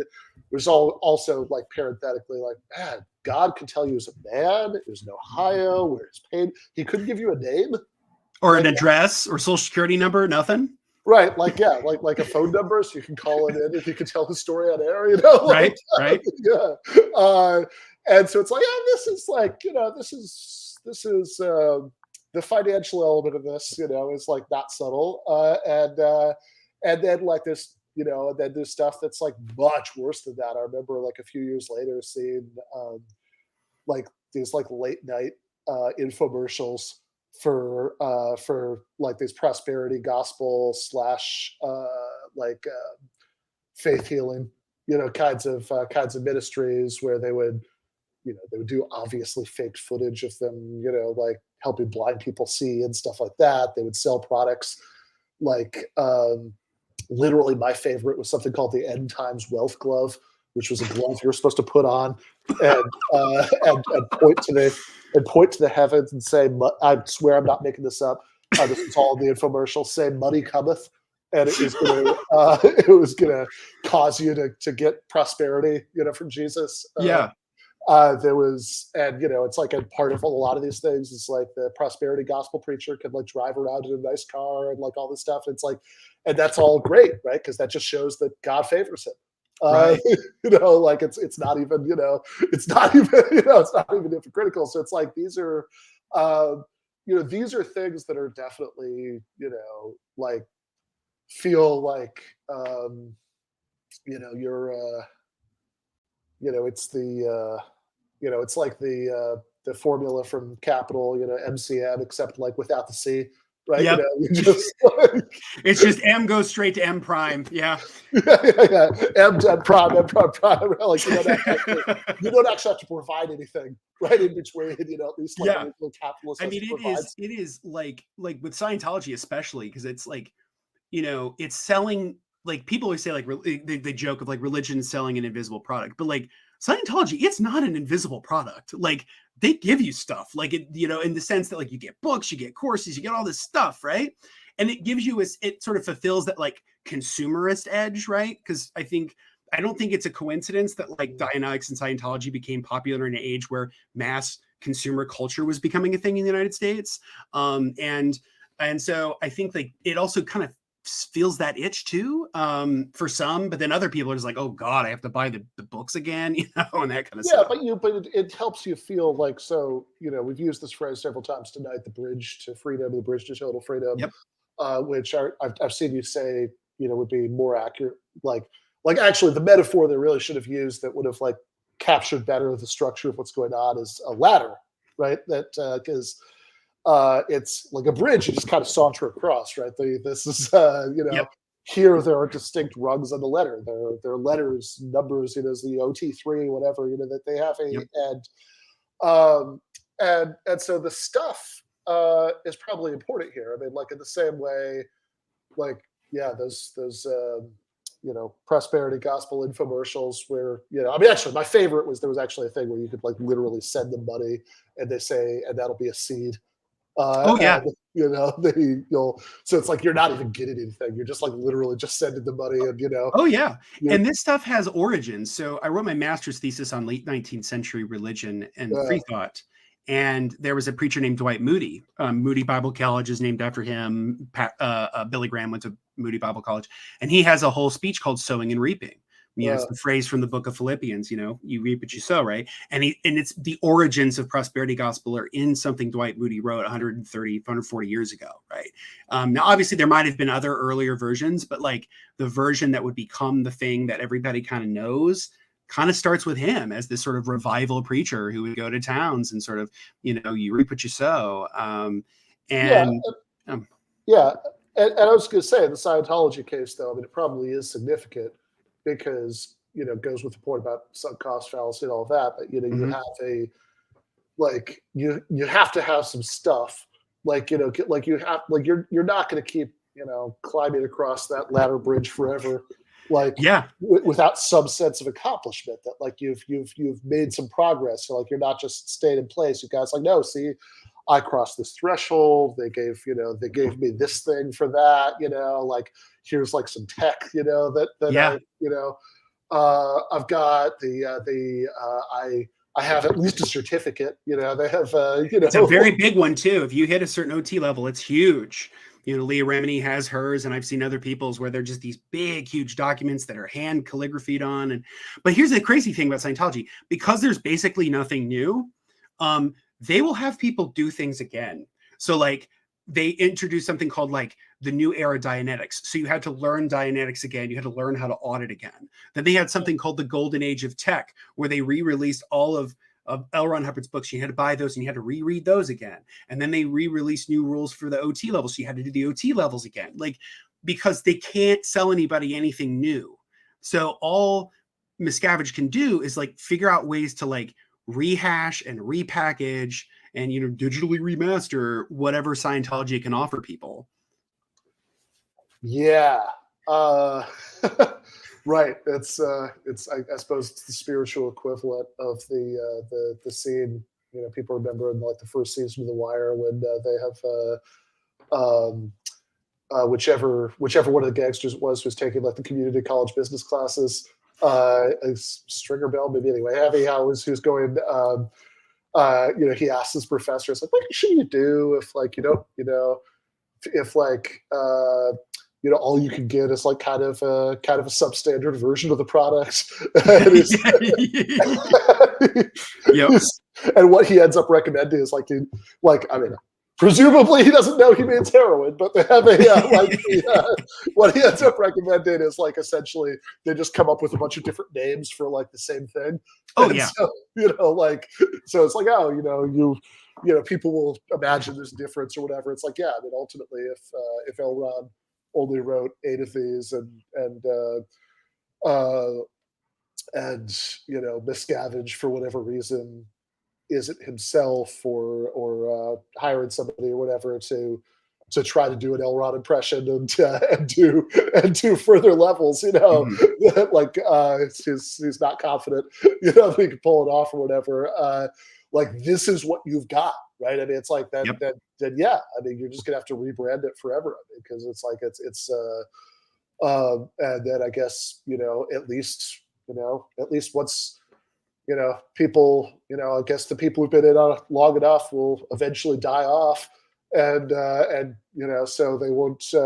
Which, by the way, they shouldn't, according to Scientological teaching. Like, if you really have progressed this far along the bridge, you shouldn't be like dying of old age. You shouldn't be getting cancer. Right. And the thing is, like, part of the reason why, and this is to the extent where there may have been a time where I think Miscavige may have believed it more, in the sense that there was always a thing about that when Hubbard died, that he would come back in 21 years. So 2007 was the year that Hubbard was supposed to come back. And on the gold base that we talked about earlier, there's a whole house there called Bonniehead that is for him. They lay out his clothes every day. They have his cool cigarettes there every day. Like they clean it up. There's like a book that he was reading when he died. There's a book when he's reading. It's right there. It's like $1 million mansion for a dead man. And but around that time, like, Miscavige was getting a little weary. And there have been people who have said, I am the reincarnation of L. Ron Hubbard. But the church never takes them seriously, which is interesting, because I'm like, well, how would you know? But so it's and so yeah, I mean, I think that Miscavige is in a real bind, in the sense that, like, there is nothing new. There can't be anything new. So it's just repackaging and rehashing. They're doing right now, what they're doing is the golden age of admin, where they're going back and rehashing and repackaging all of the admin materials and stuff. It's ridiculous. Yeah. So I think, right. And that is interesting. I would love to know, if is there like a test for like people who claim to be Elrond reincarnated, right? It's like, what do you have to what do you have to do to pass the test? But yeah, I want to obviously we're running late. I want to go to the post game for patrons, but maybe the last thing before we do this, do want to just go back to the guy who we were writing about in the original essay. So Mike Rinder, who wrote this book, A Billion Years: My Escape from a Life in the Highest Ranks of Scientology,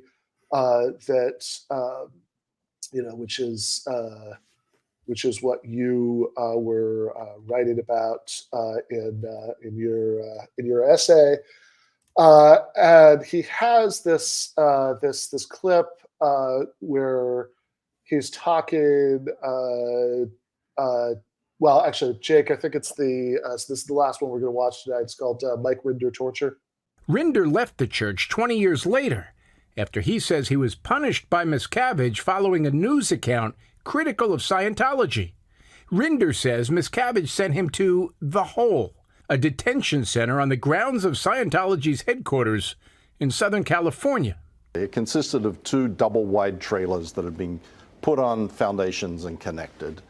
And it was... How many people might be in the hole at one time? Well, I counted at one point that there was 130. 130 in 2 double wides? Yes. And the doors were barred. There was bathrooms, but no showers. The sleeping arrangements were on the floor. And, this is, so you think about what this guy went through. And so it includes, obviously, this element of pretty grotesque, like physical unfreedom that he's talking about there. But I think what he would tell you, and you talk about in your essay, is that there's also this kind of pretty profound mental unfreedom when you're in the grips of this thing. I mean, it's like if you think about like what are the parts of like 1984 everybody always finds the creepiest, right? It's all the stuff about like training Winston Smith to has been tortured so much that that they not only will he say that 2 and 3 don't make 5, he believes that that 2 and 3 don't make 5 anymore if the party says that 2 and 3 aren't 5. And there is something that's sort of parallel here that, in fact, one of the things that was most striking to me in your essay is you were talking about how when he was a kid and his parents were in Scientology, which is, how, he got into it so early and spent so much of his life in it. But, they were also sending him to this private Christian school just because it was a good school. And so he had to go to chapel in the morning. And when he was in chapel, I mean, he was describing in his book, it's like he would think, he would like sort of, in the privacy of his own head at least, make some pretty sharp skeptical points about that religion, right? That it's like, oh, if God is all powerful, why does he care if I believe this, blah blah blah, right? It's like, and it's like, okay, so there's like definitely some critical thinking going on there, right? But it's not for Scientology, because the entire structure is built to stop you from doing that, to discourage you in every way possible for any kind of critical scrutiny. Okay, how many DCAs would it have taken to get all the things to the volcanoes and across the intergalactic? Yep. Like you're just not supposed to think about that. In fact, I think there's a lot of effort being put into just not thinking in general about it. Like just kind of accepted it, right? This is maybe like if you think about why. Okay, why have we been talking about this for the last hour and a half? It's like part of it is that it's just fascinating and fun, and I'll own that, right? But also, like, as far as like church memberships go, this is a tiny one. It has those 35,000 people, might include some of the most famous people in the world, but they have because they recruit so well among celebrities, but still 35,000 people. And a few $1 billion granted, but like part of it is, what we were talking about earlier about the way that this is kind of the most American religion, the sort of like ultimate, religion of like capitalism. But it's, but there is also a point here that's maybe worth talking about for a minute as we wrap up the main show tonight about freedom, right? Because it's like this is something that this is like the core of left politics is or should be that we care about people as individuals, right? That like not the sort of not what people mean when they talk about individualism, when what they really care about is just property rights, right? But like we care about human flourishing and human freedom, right? And this is, and so if you just kind of wanted to close out our discussion by just kind of speaking to that for a minute or two, and how that relates to your interest in Scientology. Yeah. So as somebody who has who studied religion, I write about religion a lot. I find that there are forms of religion that can be, I think, very beautiful for people. I think that can be very satisfying for people, and that can actually be in service of the cause of human freedom. You mentioned Cornel West earlier. Mm-hmm. I mean, I find him to be one of my influences and heroes too. And that sort of, but with Scientology, what I wanted to kind of get at is this idea of truly rejecting the dogma and embracing freedom. And I think that's something that is a lesson I think anybody can take away from, which is that, regardless of whatever convictions you may have, it's always good to keep an open mind. It's always good to learn from different perspectives. And ultimately, it's important to have a sense of mental freedom. And that means the freedom to, change your mind, or the freedom to reject a belief or accept a belief, the right to do those things. And in Scientology, there's none of that. It's this ironclad system that you either have to accept or it will reject you. And I think that Rinder's story is one where it is a testament to human freedom, where he decided one day, I'm done. I can't take this anymore. I'm done. And he has talked very eloquently about how much his life in the last, almost 20 years has become more free, more prosperous, and more happy. And I think that in that regard, that's the best thing about learning about Scientology is those who leave it and those who find real freedom outside of it. Yeah, perfect. I'm not going to add anything to that because that's perfect. So, Justin, where can people find you? Great. So you can find me at my website, justinclark.org. I'm on social media on Instagram at justinclarkph. And I'm a regular contributor to the Truth Seeker magazine. My next piece will actually be a retrospective on Christopher Hitchens' is God is Not Great. So we're doing a Hitchens issue. So yeah. Oh, nice. Well, I will definitely read that. All right. Thank you so much, Justin. We are going to, speaking of Hitchens, our graphic designer, Andy, who works very quickly sometimes after or always, sounds kind of shitty if I say sometimes, but it's, but when inspiration strikes, it's like, he will do this instant things. Sometimes he made a little illustration of Lucy debating Hitchens.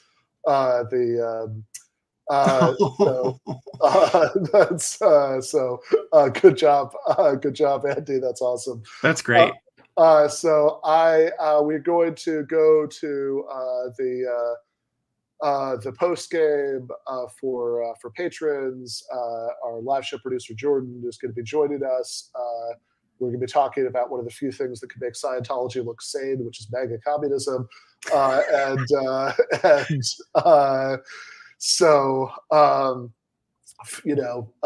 If we posted a link for patrons a little while ago, you should see that. If you're not a patron, it is for 1/1,000,000th of the cost of achieving the total freedom and going clear.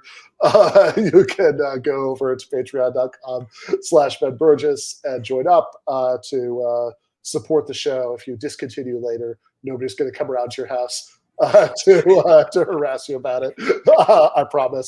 So we are going to do that now. We're going to go to the post game. Left is best.